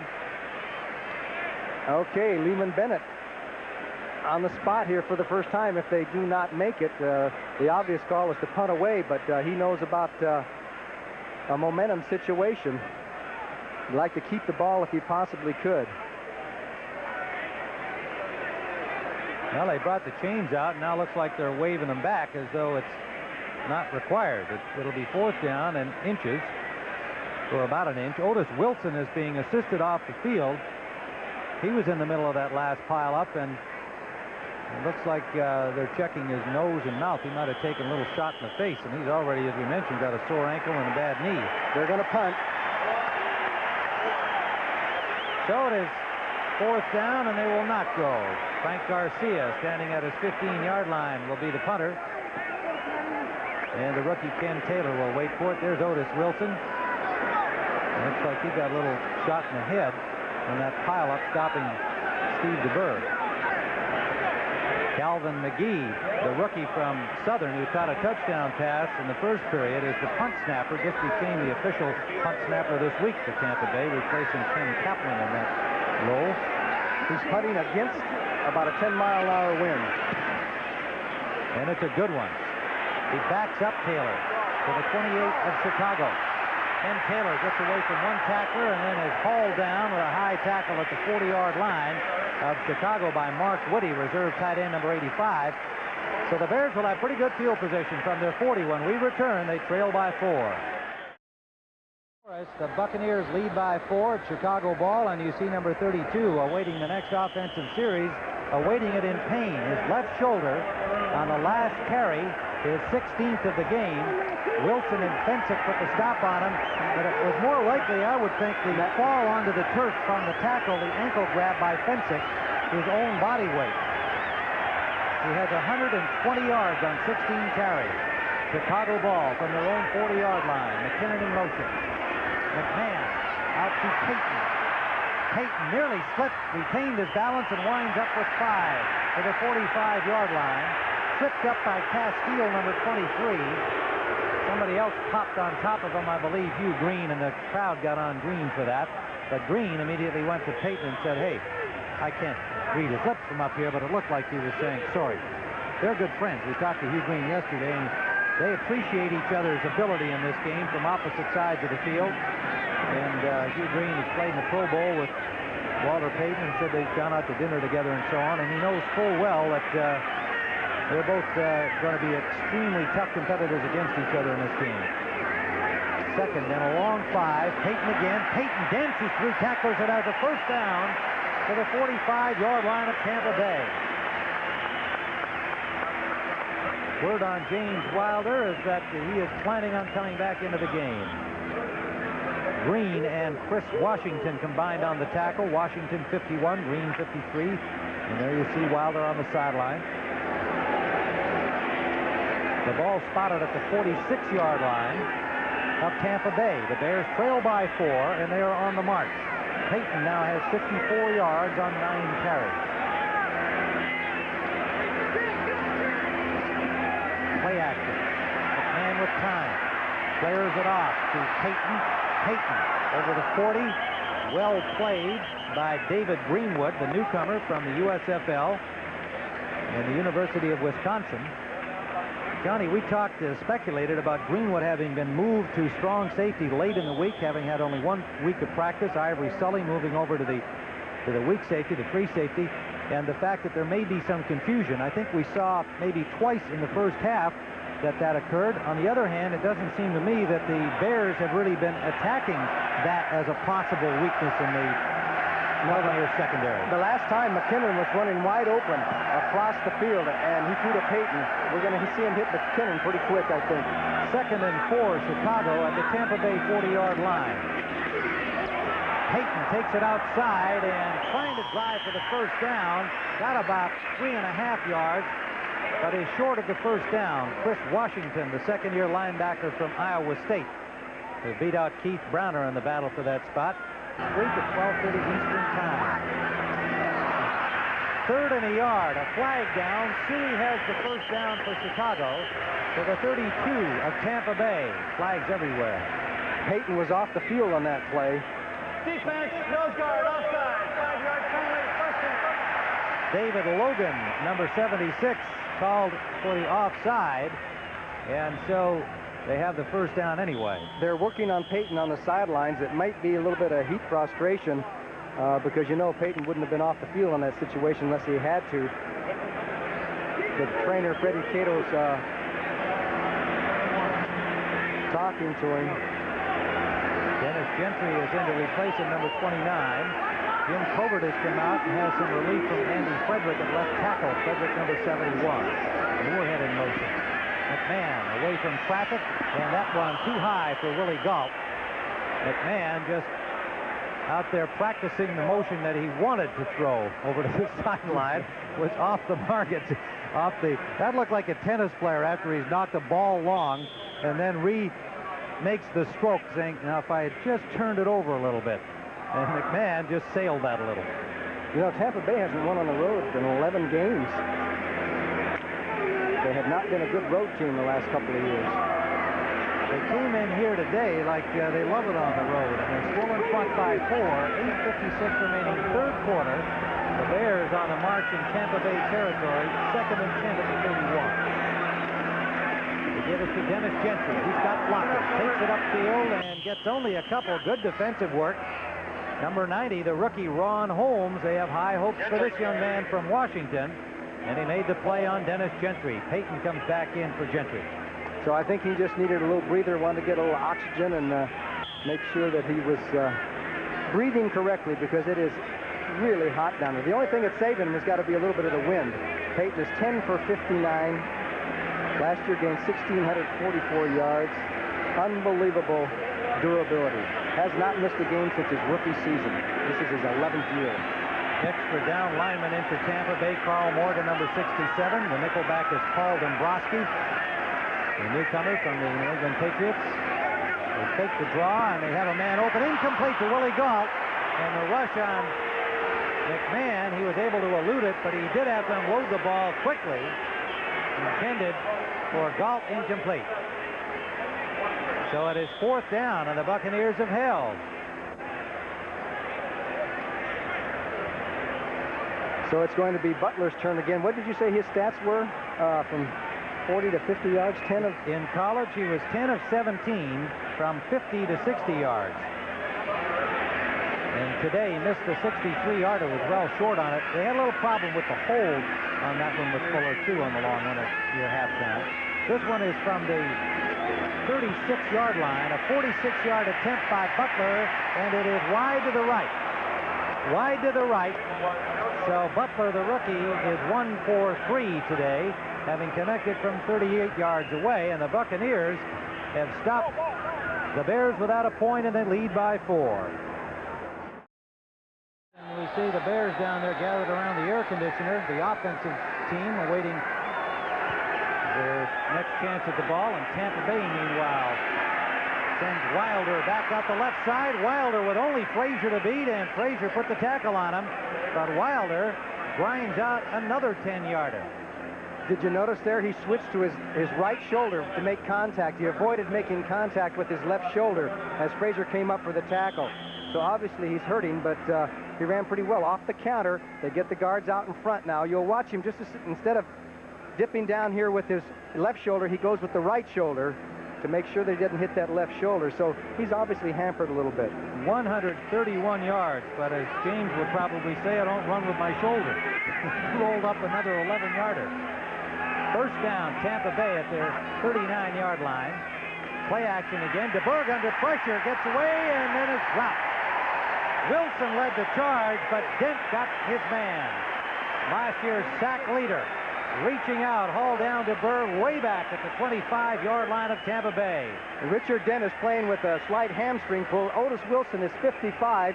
He'll come from this side. Dent will come from the right side of your screen, and DeBerg has no chance. They were both on him from both angles, and DeBerg is not the quickest of all quarterbacks anyway, and Dent has good speed, good range. But he's playing with a kind of a hamstring pull. Also, he's playing because he's unhappy with his contract, and he wants an extension to be ironed out before he plays too much longer. Well, they've got a few guys nicked along that defensive line. Hampton recovering from knee surgery. McMichael a little bit hurt. DeBerg complete to Jerry Bell. Gets back to the 35-yard line. Will still leave 15 yards to go for a first down. Dave Duerson had the coverage. A flag down back where DeBerg released the ball. He may have a hold against the Buccaneers. They're going to bring the ball back. See what Gene Barth, the referee, has to say about this one. Holding. 69 offense, 10 yards. That was Yarno. He was blocking on Richard Dent. I saw the block. It didn't look like he was holding, but it looked like he wheeled him out well. George Yarno from Washington State had been with the Bucs as a free agent in 1979, played several years for them, then jumped to the USFL and came back this year and wound up as a starter. So it is 2nd and 33, the first sack of the game. Richard Dent's first of the year. Wilder with Dan Hampton riding herd on him, got to the 20-yard line for a gain of about 5.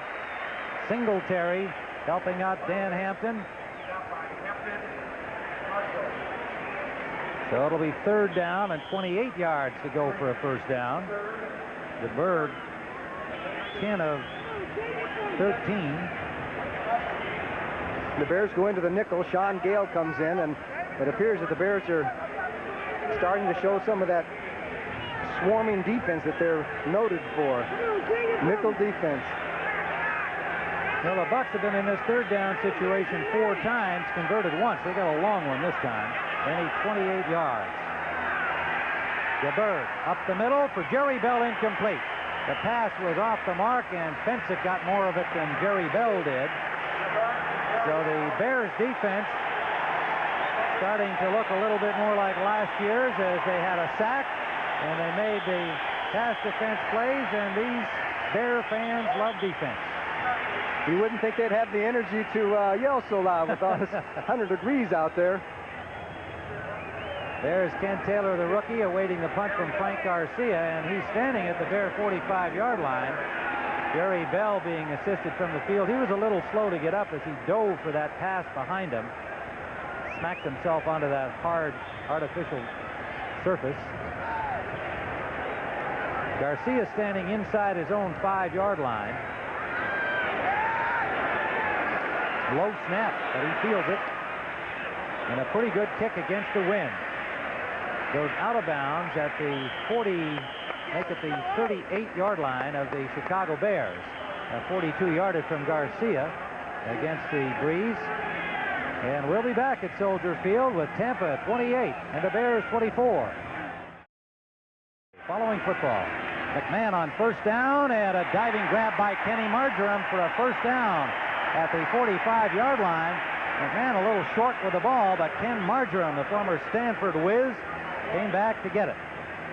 Actually, he wasn't all that short. That was what you call a great precision type of pass. Marjoram went straight down the field, turned to the outside, and came back. And McMahon's timing, because as he comes back, there's the ball right there for the completion. Marjoram playing for Willie Gault, who's dropped a couple of passes, and Mike Ditka has put Marjoram in there. I don't know if he's said, "Hey, Willie, that's it," or what. But anyway, Gault is on the sidelines.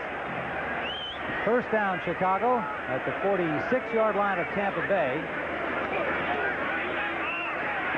McMahon had a little pressure. There was good coverage on Payton, who had slipped out of the backfield. John Cannon had some heat on McMahon, and Castile had the coverage on Payton, and he just couldn't get free in time, and the pass is incomplete. Jeremiah Castile, number 23. Marjoram, interesting rehab from that injury you saw on the screen on the graphics just a few moments ago, coming off knee surgery a year ago. He really kind of constructed his own plan. He was very determined. He did a lot of bike riding on the hills in California where he lives, and he feels that it's built up his thighs and helped to rehab his knee a lot faster. And he actually thinks he's quicker now, can run the 40 faster than when he was just out of college without an injury.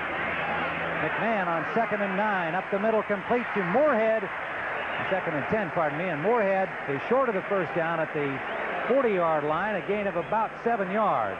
Jeff Davis, the linebacker, 58, and Hugh Green, number 53. Combined on the tackle, that solid linebacking core of the Buccaneers. Well, they like you to let you catch those short passes in front of you, and then the tradition of Tampa Bay is to bring those linebackers and really punish the short pass receiver. So now we have a critical situation, 3rd and 4.5. Hugh Green likes to be involved in the pass coverage. He thinks that he can cover anybody one-on-one. Rather not see the wide receivers, but tight ends and running backs he says he can handle. Blitz. 3rd down, he gets time, and he's got it to McKinnon. McKinnon down the sideline as a Bear first down at the 25-yard line of the Tampa Bay Buccaneers. 15-yard gain. The Bucs brought linebackers up the middle, and McKinnon just went down, faked in, came back outside, and McMahon put it on the dime, down the sidelines, and it's a first down for Chicago as the Buccaneers tried to cross the Bears up with that blitz up the middle as Walter Payton comes off the field again, and apparently he's having some trouble breathing or something, because that's the second time he's come off. I don't know exactly what it is. Dennis Gentry in to replace him. Moorhead in motion behind the ball. McMahon complete to McKinnon. First down, Chicago. Good hit on McKinnon by Castillo, and McKinnon gets up a little slowly. A first down at the 13-yard line of Tampa Bay. The Bears driving here to take the lead. Just down and in the quick post, and that's where McKinnon's open over the middle because he's getting inside position on the cornerbacks, both of them, Holt and Castillo. Well, McKinnon, of course, they're going to worry about that knee every time that he gets hit. Looked like he tried to take another stride after he had been tackled. Brad Anderson comes in to replace him, number 86. McKinnon with knee surgery in July and has had a very careful rehabilitation period through the preseason.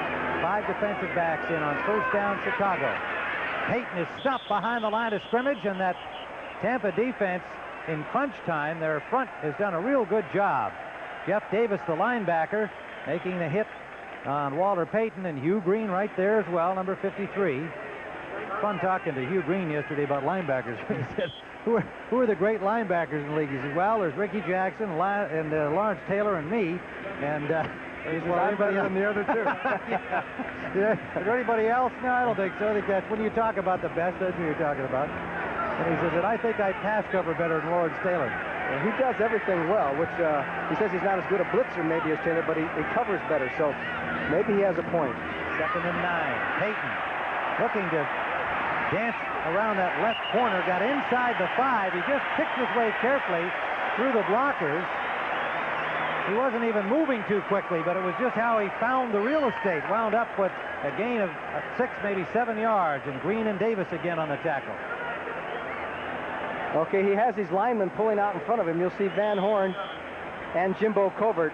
And there is Matt Suey pushing Hugh Green back. Payton's going to wait for his blocks. He's waiting. There comes Van Horn right there. Jimbo Covert, 74. And then Payton always manages to get a couple of extra yards. He wound up getting down to the 3-yard line. Payton took himself out right after that play. Again, something's bothering him. He threw off his sweatband, his headband that he wears, after he took his helmet off.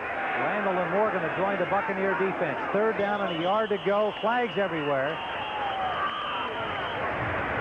Ball start, 62 offense. Mark Bortz. Number 62, the left guard. A little miscue on the snap call, perhaps, and so they go from 3rd and 1 to 3rd and 6. That does make a difference, doesn't it? Ball start, 62 offense.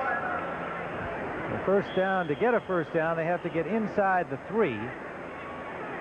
And Gentry had come into the lineup for Payton again, or watching Payton somewhat on the sideline as he was motioning to his head and to his stomach. It seemed he may just not be feeling well from the heat, which is certainly to be expected part of a lot of these athletes today.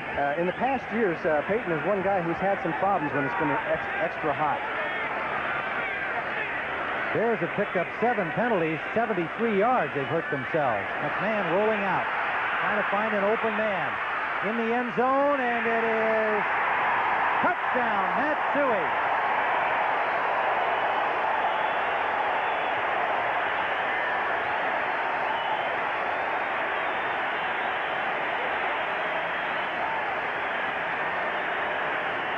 What a grab by Matt Suey, and what a play by Jim McMahon. He had one guard out there, Kurt Becker. He was under pressure from Washington and Davis, and McMahon waited. He waits for Suey to clear in the corner of the end zone and throws at the last second. Suey's got to keep 2 feet in. There's one, kicks the other one down, and it looks like a touchdown for the Chicago Bears. They take the lead for the first time. Kevin Butler in for the point after.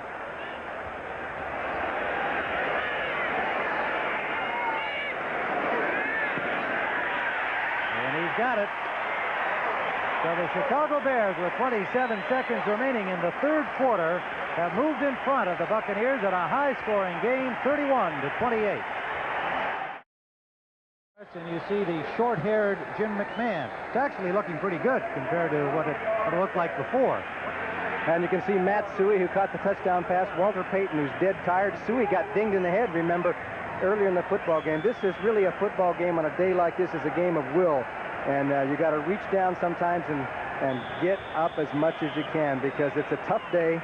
The linemen have been bending over, gasping for breath in between plays. It's a tough day. It's where you earn your money. Line drive kickoff by Kevin Butler eluded the deep return man and went through the end zone. So Tampa will start first down from their 20-yard line. Soldier Field is going wild at this moment, exhorting the defense on. Big job now for Steve DeBerg. Bears used up 4:45 in that drive, and we're winding down here in the 3rd quarter. First down from the 20. Wilder dropped for a loss. Steve McMichael, number 76, the 6-year veteran from Texas.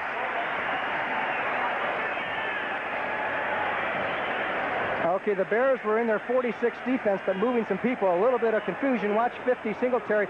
There goes 50's telling everybody where to get. Marshall got inside. Oh, we're at the end of the quarter as the Chicago Bears. You'll see McMichael's the one who ends up getting the tackle. Singletary's trying to tell everybody where to go. Apparently, Steve McMichael, 76, he heard it right because he made the tackle. Well, we finished the third period. At the end of the third quarter, the score, Tampa Bay 28, the Chicago Bears 31. We call from the 13-yard line. Jerry Bell in motion. They give it to Wilder, trying the right side. He slipped, trying to cut upfield, and it dropped for another loss. Well, perhaps just a no-gainer at the line of scrimmage. Otis Wilson, Singletary, and Wilbur Marshall, number 58. All three linebackers were there to make sure Wilder could not move. I think what's going to happen is the pass play should have been on this down rather than the third down coming up. The situation here, as you can see, the Bears are all over it, and Wilder at 100%. Now the Bears will go into one of their prevent defenses, and this is the toughest time to throw against Chicago. They had the best record in the league the last 5 or 6 years in percentage of completions against them on third down. Timeout called by the Buccaneers on this third and long.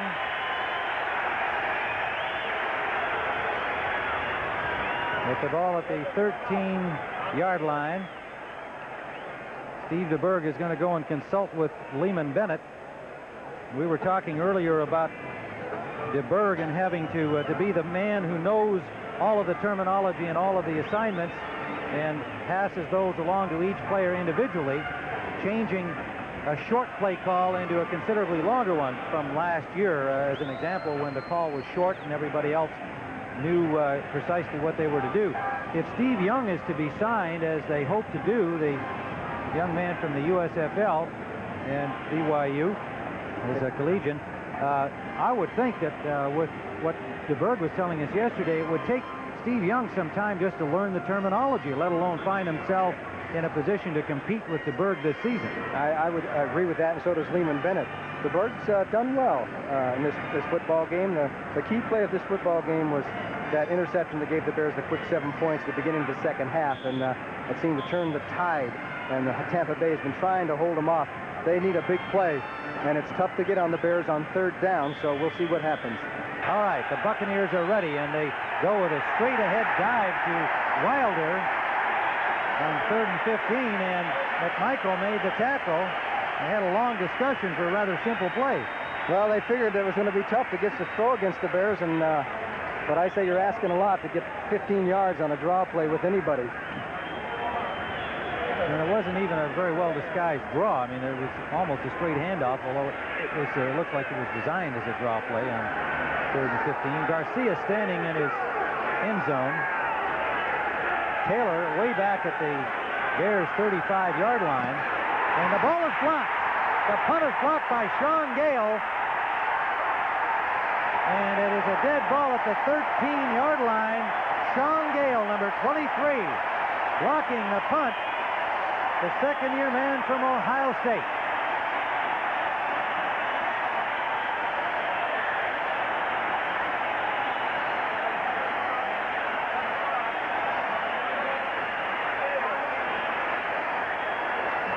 Okay, Garcia gets it 1, 2, 3 and a half steps, and Sean Gale came from the outside. Just quickness from the outside. Nobody brushed him. He got through. The Bears now have a chance to put the Bucs in a big, big hole. First down at the 13-yard line.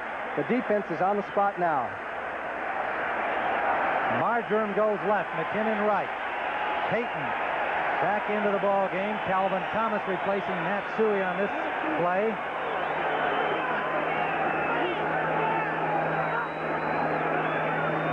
Play action. McMahon has Thomas wide open. Thomas goes to the 1-yard line. Calvin Thomas slipping out of the backfield. Ivory Sully, number 44, stopped him from going into the end zone. But it's a first down after a 12-yard gain. And what a collision here as McMahon rolls out. Kurt Becker, watch 79. He's going to get two guys on one block. There's two of them right there, and they both go down. There's the throw to Thomas, and then Ivory Sully really takes a shot. Boy, as Thomas is 245 pounds. Boy, he's hard to bring down, but he did stop him. The Bears down to the 1, first down. The Bucs are in big trouble. Andy Frederick comes in to add extra blocking on this goal line situation.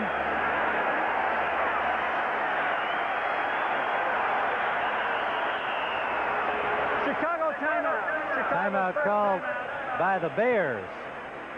So a little mix-up of some kind that McMahon wants to make sure he has absolutely straight, as the Bears have a chance here with 12:37 remaining regulation time to really open up a lead.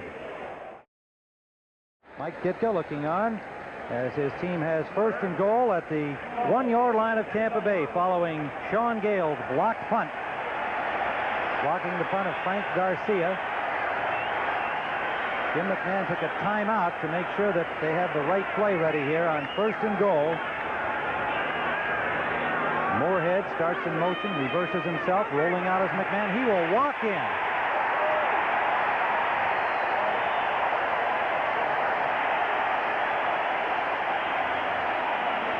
Flags everywhere, and you know what this is going to be? Too much celebration in the end zone.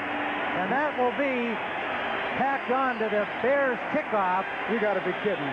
Well, no, I'm not, because that's all that could be. McMahon and Kurt Becker. They scored a touchdown. Will penalize 5 yards on the kickoff. Unsportsmanlike conduct. Someone other than the man scoring a touchdown spiked the ball. It's called unsportsmanlike conduct. Technically, that was put in last year, as you may recall, after the high incidence of spiking that used to go on, and they tried to cool out all of the stuff that was happening in the end zone. I don't think this one was too overdone. No, they didn't call it very much last year either, as McMahon. They faked to Payton, and McMahon just cruised into the end zone and holds the ball. Kurt Becker comes over. He gave the ball to Becker. Becker, 79, and he spikes the ball. So that's the 5-yard penalty, then folks. They gave it a couple of low fives, and they got the penalty. Well, I never agreed with that penalty when they call it, except for extreme cases. I mean, let the guys have a little celebration, it would seem like to me. Well, it's not supposed to be fun out there. This is big business. It's supposed to be fun. That? I think I remember it used to be fun. All right. Well, the Bears are having a little more fun than the Buccaneers are right now, but there's 12:32 still to play in this game as Jim McMahon gets a little air down there. Well, the air conditioner will work on that haircut. It hasn't got a whole lot to get through. We have had 66 points scored in this football game. Who would have thunk it? And you know, this is a big game for Mike Ditka and a big game for the Chicago Bear offense, due to the fact that usually when this team needs to be saved, it's the defense that does it. This is the time that the offense has come through for the Chicago Bear defense. Atlanta at San Francisco, the first games of the doubleheader Sunday. And a good kickoff is taken by McGee, Calvin McGee, the reserve U-back, number 86, the rookie from Southern, and he gets to the 45-yard line. So the Buccaneers will start with good field position here with 12:24 remaining. And Johnny, your comment on that decision? Do you like that kickoff play or not with 12:24? You know what I was thinking about? I was thinking about Pete Rose. I just saw on the scoreboard, Pete Rose has just tied Ty Cobb's record, 4,191 hits, so he needs only one more. So back to football. Is Rose, is he a wide receiver or running back? He was a halfback in high school, and a good one. I bet he was. Congratulations, Pete. First down, Buccaneers from the 45-yard line. Wilder trying to get outside. Takes it upfield. Otis Wilson was doing a good job on the block of Jerry Bell, but Wilder just determinedly battered his way forward inside the block, wound up with nearly a 10-yard gain. He has just been outstanding today. Singletary and McMichael put the stop on him. Remember, he's playing with a sore shoulder that occurred earlier in the game. And the Bucks have gone to the run. They haven't thrown much in the last few minutes of the game. And 141 yards, 22 carries. And it is second and about a half yard. Tampa Bay, and they're in Bears territory. Wilder again takes it outside. Leaped over the tackle of Fensick and landed again on that bad shoulder. And he has the first down and then some inside the 35, but he is in pain. He tried to hurdle Fensick, who again tackled him low. Smart play by Fensick, but Wilder, out of control in the air, landed on that sore shoulder. A flag down on the play. Holding, 88 offense, 10-yard penalty. Oh, you got to feel badly for Wilder. A painful gain for a first down will be called back on a holding penalty against Jimmy Giles.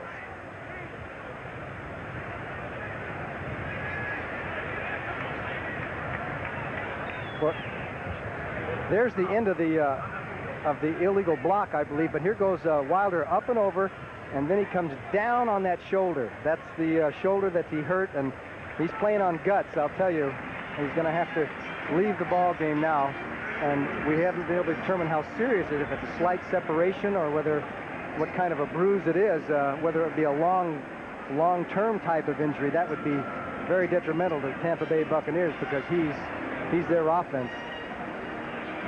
The penalty will leave them a 2nd and 5, I believe. They spotted the ball at the 50-yard line. You know, you mentioned how he's a sharp dresser, one of the best-dressed men in the NFL. I read recently that he's signed a modeling contract with the John Casablanca Agency, which is one of the prestigious modeling agencies, and they say he's a real natural talent, and that he'll have some things to do in the off-season, and after his pro career might lead to some other opportunities. Guy, he is such a terrific competitor. Pete Rose, and a sack by Richard Dent. Back to the 40-yard line, his 2nd of the day. Steve DeBerg dropped back at the 40, a 10-yard loss. 17.5 sacks last season, led the league in the NFL for Richard Dent, and he's got 2 here in his opening game of this 1985 season. If he averages 2 a game, that's what? 32 for the year. So he's off to another good start, and he didn't play all the games last year. They spot the ball at the 44. So it is 3rd and 11. Edgar Armstrong is in, and Steve DeBerg has to call a timeout. Tampa Bay 2nd timeout. Tampa Bay 2nd timeout. Well, now I think we're seeing a little bit of the effects of the new offense and the new situation of what he's going to do in certain situations and his communication with Lehman Bennett and Jimmy Ray.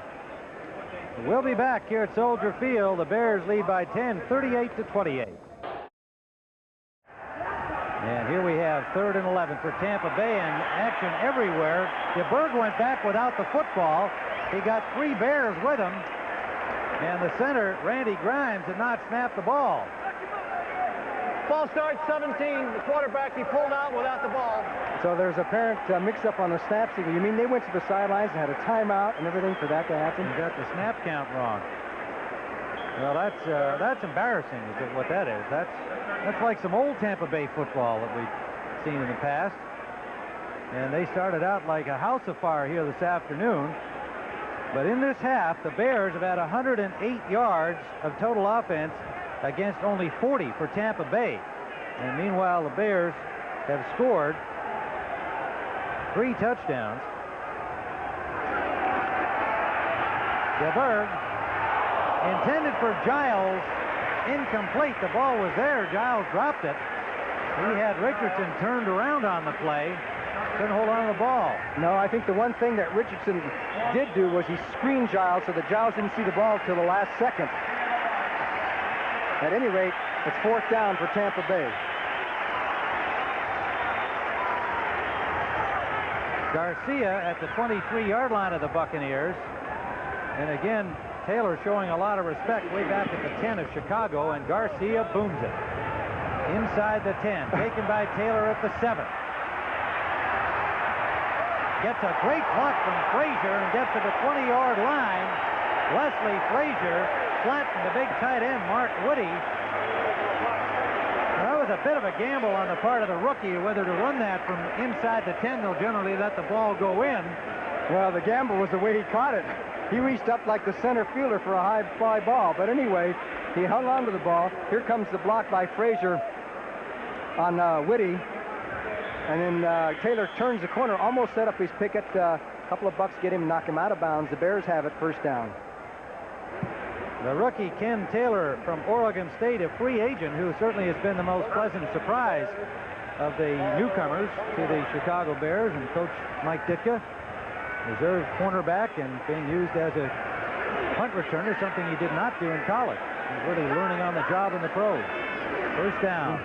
McMahon rolling out, gets away from 2 tacklers and dives over the 25 to the 27 to 14, breaking up a 7-7 tie in the 4th quarter.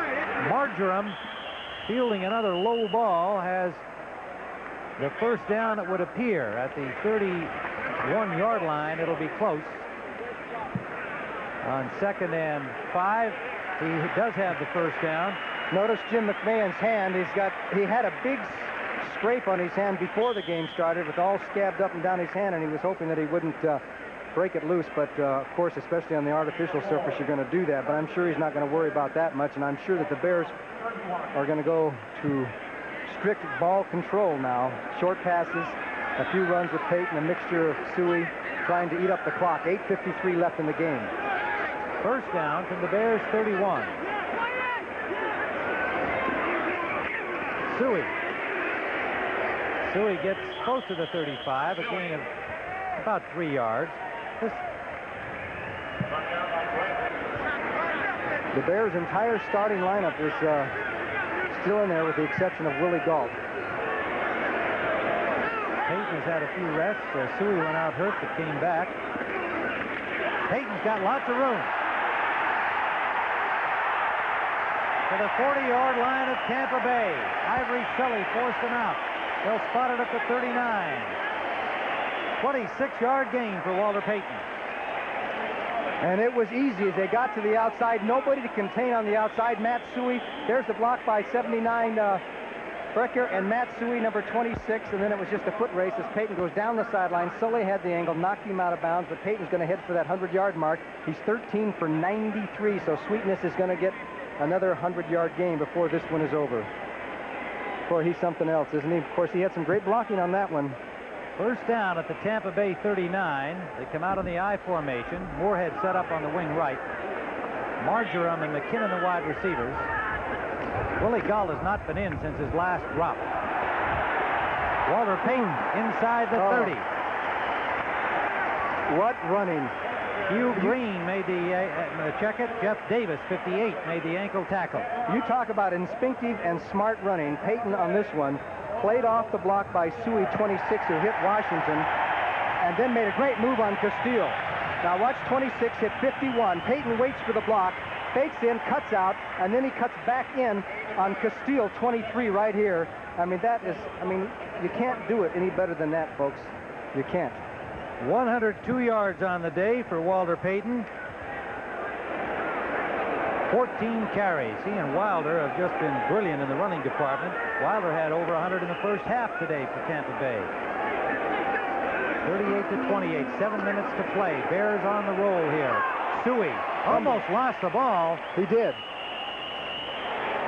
He did lose the ball. Thought he grabbed it back, but it is Jeff Davis, number 58, coming up with the loose ball until the Buccaneers have stopped the Bears at their 23-yard line, and they have got lots of time. 6:54 remaining, and they trail by 10. Tampa Bay dominated the first half, although not so much in the stats, but in the scoring because of their opportunistic play after turnovers.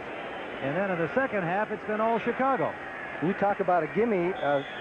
Suey was just starting to fall down, and the ball just popped out of his arms and went right into Davis's arms, and he said, "Thank you, Ma, I'll take it." So now it's Tampa Bay's ball, down by 10 points, 6:54 left in the game. The Bird brings out the Buccaneers, first down at their own 23. Wilder picks up maybe 3 yards out the right side. They're stringing out his end runs a little better now. Dent and Dewerson forcing the play. Singletary and Wilson making the tackle. Well, Wilder continues. This is what you call in football. He's just playing on courage. That time he had to dip his right shoulder because he was afraid to hit the left. But as good as Wilder is and everything, I don't think Tampa Bay is going to catch up if they keep handing the ball off to Wilder. I mean, they're just eating the clock down. They're going to have to. As tough as it is, you got to throw on first and second downs to beat the Bears, not on third down. 2nd and 6. Gary Fensick left the field with an injury for the Bears, and it is complete to Jerry Bell. Fine pass from DeBerg on the tackle, Dave Dewerson, but a Tampa Bay first down at their own 42-yard line. A 14-yard pickup. DeBerg to Jerry Bell. This is what they were doing so well earlier in the game when they were controlling things. That was a regular 7-step drop back, and Bell just had some clearance there on the coverage, makes the grab, and gets a first down for Tampa Bay. Now, I know it's really tempting to give it to Wilder, but if you're going to beat the Bears and you want some normal coverage, you got to throw on first and or second like they did the last time. Fensick returned after one play to the Bears secondary. And let's see if he throws on first down. And he does. DeBerg on a straight drop. He's got lots of time. He bombs it down for Carter. Incomplete. Carter with coverage by Richardson. The ball, National Football League, is prohibited. Steve DeBerg, 10 of 16, 126 yards, 3 touchdown passes. All in the first half, 2 interceptions. Damon Bennett has seen quite a turn of events here in the second half, but his team still very much in the ball game. 5:58 to play. High-scoring battle in the season opener at Soldier Field. Wilder with a lot of running room. All the way to the Bear 42-yard line on another Tampa Bay first down. Tripped up by Fensick and Richardson. 15-yard gain for Wilder. Well, he's doing a job. That's a big play. Let's watch the hold. Great blocking by the interior of the line. You see the pulling guards, and there is a George Yarno, number 69, throwing a key block on Singletary to spring Wilder up the field, and then brought down by Frazier and Richardson. 166 yards, 25 carries for Wilder, and playing, remember, with a sore shoulder, suffered back early in the third period. First and 10. The Buccaneers on the march. DeBerg with time, intended for Giles, incomplete, but a flag is down. DeBerg is down, and it may be roughing the passer. Dent is there. He had the hit. Let's see what the call is. No. DeBerg getting up slowly. It's against one of the offensive linemen of Tampa Bay for holding.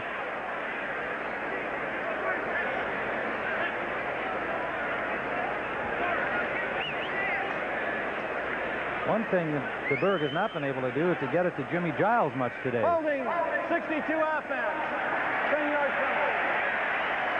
Holding against Sean Farrell, the 4-year man from Penn State, probably their best offensive lineman. Let's see what happened on the hit. I'll say one thing. He held his ground and took the shot. Boy, that's what you call a head snapper. Yeah, got hit from behind on the blind side, and there was a clean hit. Yep. So the holding penalty backs up the Buccaneers to the 47-yard line of Tampa Bay. DeBerg to Jerry Bell. Bell breaks tackles and gets to the 35-yard line. DeBerg continues to throw the ball well. Singletary made the tackle there. It'll bring up a third down and about 2 yards long, too, we'll call it. An 18-yard gain. Well, you talk about a key play. You know, the Bears haven't blitzed as much as they usually do. You noticed? I mean, they're a blitzing team, and they have some, but not a heck of a lot. As Mike Singletary takes in the signals, 3rd and 2, what would you call, Tim? Second down, pardon me, Johnny. Yes, second. Oh, that's an easy call. You can do whatever you want. Second down. Wilder tripped up behind the line by Dewerson, the safety coming up, and he has held very little, if any, gain. Dave Dewerson trying to fill the strong safety shoes of Todd Bell, who's still a holdout, and we have 4:11 and ticking with Chicago in front by 10. You know, with Dewerson having to play in Bell's spot, it really affects 2 positions as I see it, because Dewerson was a very effective nickelback, a guy who can go and intercept that ball for you, and when he came in on passing downs, he was a key guy. Now Sean Gale fills that role. 3rd down and a long 3.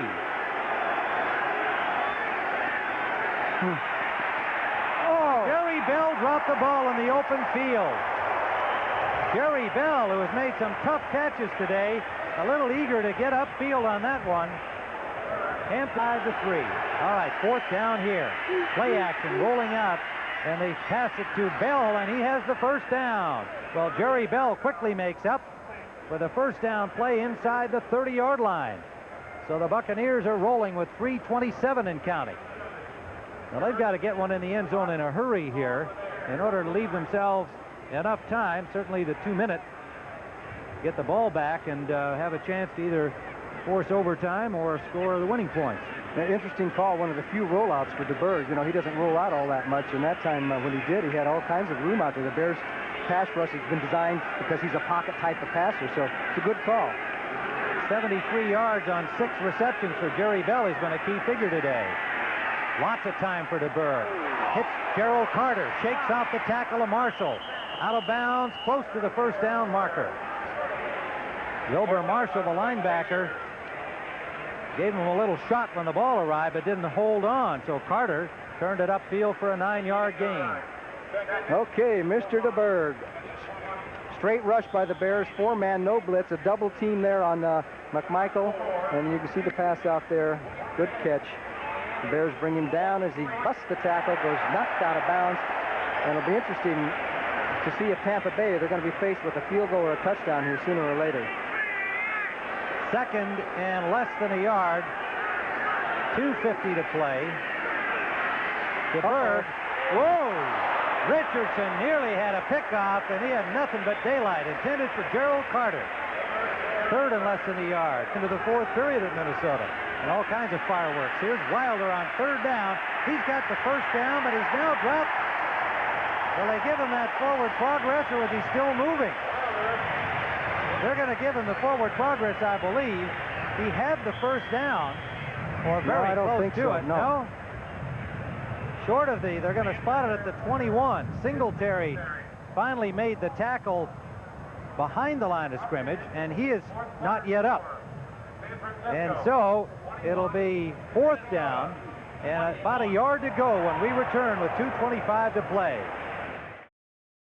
Back at Soldier Field, it turned into a 1-yard loss as Wilder, trying to get the first down from a yard away, was knocked backwards. They spotted his forward progress, but it still turned out to be a 1-yard loss, so it is 4th and 2.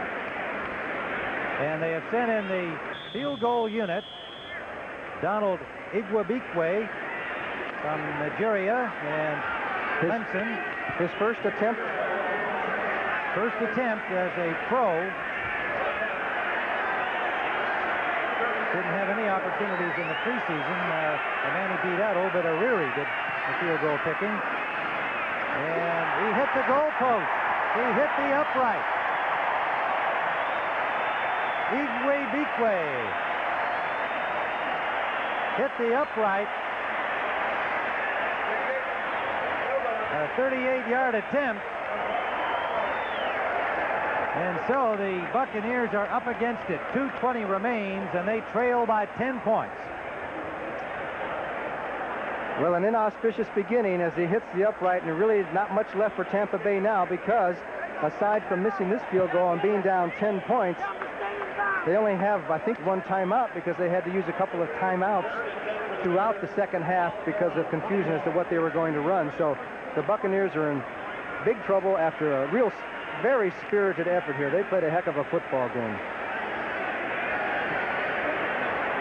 So the Bears take over at the line of scrimmage, the 21-yard line of Chicago. McKinnon in motion. They give it to Payton. Payton steps inside. He's got Bolts ahead of him. Perfectly timed burst through as a first down for the Bears to the 36-yard line. He is so beautiful on playing these blockers. I mean, he did it twice on that run, and there's a lot of runners, you do that by thinking. It's not all instinct, but he's got Kurt Becker coming first. He plays off the block by Kurt Becker there, cuts inside that. Now he's got Mark Bort, 62. He waits for Mark Bort to kick his man out, and then he cuts back inside. That's brains and instinct and ability. 14-yard gain for Walter Payton. And a first down, Chicago at their own 36. 2:13 on the clock. And we talked about the importance of this game, even though it's the first one of the season. It's a divisional game. Payton this time stopped after a pickup of a couple. And last year the Bears were 7-1 inside their division and went on to win the title. Detroit had done the same thing the year before. And you just got to beat the guys in your own division, and the rest of it kind of takes care of itself. So we're at the 2-minute warning here with Chicago 38, Tampa Bay 28. So the Bears are 2nd and 8. Walter Payton is hit again right at the line of scrimmage and got little of anything there. The man to make initial contact, Scott Brantley, number 52, Last timeout. followed by Chris Washington, and the Buccaneers take their final timeout. 3rd down and 7. Big play for Tampa Bay. They got to stop them here. They throw the screen to Thomas. out of the backfield. Thomas slipping into the middle, a flag down. He is short of the first down by 3 yards. Let's see what the flag is. It's an important call.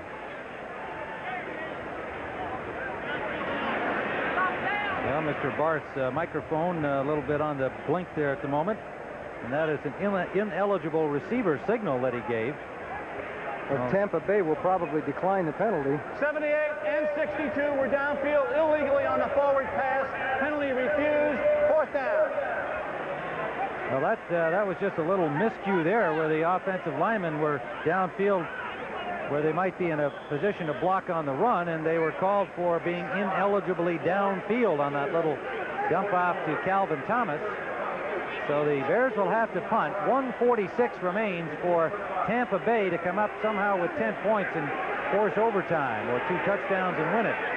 Tall order for the Buccaneers. Maury Buford. High punt, a flag down. The punt bouncing down to the 5-yard line. The Bucs didn't bother having a deep man back there, and there is a penalty against Tampa Bay. Roughing the kicker. 51-yard punt by Maury Buford. And there'll be a roughing the kicker penalty against Tampa Bay. And that'll be pretty much the ball game for them. Personal foul. Number 90 of the defense ran into the kicker. 5-yard penalty. 1st down. Running into the kicker, the rookie Ron Holmes. Tough break for this youngster who's played a pretty good game here in his first NFL outing. And the ball is gone, and here comes Holmes, and the kicker's off balance, and while he didn't really wrap him, he did run into him. Yeah, he tried to avoid him. It's not very rough. It's not a very roughing the No, rough the that's kicker. right. Contacting, maybe. Yeah. Should be the right terminology. Running into is the actual call. Running into the kicker. Tough break for the rookie Ron Holmes. And for the Tampa Bay Buccaneers, because it is Chicago ball, 1st down at their own 49-yard line. And they give it to Matt Suey. Suey has a good hole up the middle, picks up about 8 yards. And I think a storm is fast approaching Soldier Field as the dark clouds come in and the wind is just picked up by about 30 miles an hour. That hurricane didn't get this far north, did it? 112 and ticking down. And the wind is just completely turned around, Johnny. As you mentioned, that storm coming in. The wind is now blowing in the opposite direction from what it's been blowing all day. And the fans, seeing the approaching cloud front here, are starting to head to the exits. The wind has really come up. Tampa Bay cannot stop the clock anymore. 2nd and 1. Dennis Gentry cuts it back in the opposite direction from whence he started and has the 1st down to the 38-yard line with 38 seconds and counting down. So the Chicago Bears have scored their first victory of the 1985 season. It was an exciting, wide-open game that Tampa Bay did an outstanding job in the first half, opportunistic, and rolling up a 28-17 lead, but it was all Bears in the second half, offensively and defensively, and they wind up with a 38-28 victory as they try to defend their Central Division championship. Mike Ditka over to give his handshake to Lehman Bennett. An entertaining game for the hometown fans in Chicago and a good show by the Tampa Bay Buccaneers. That's all from Soldier Field. Tim Ryan for Johnny Morris. The final score, the Chicago Bears 38, the Tampa Bay...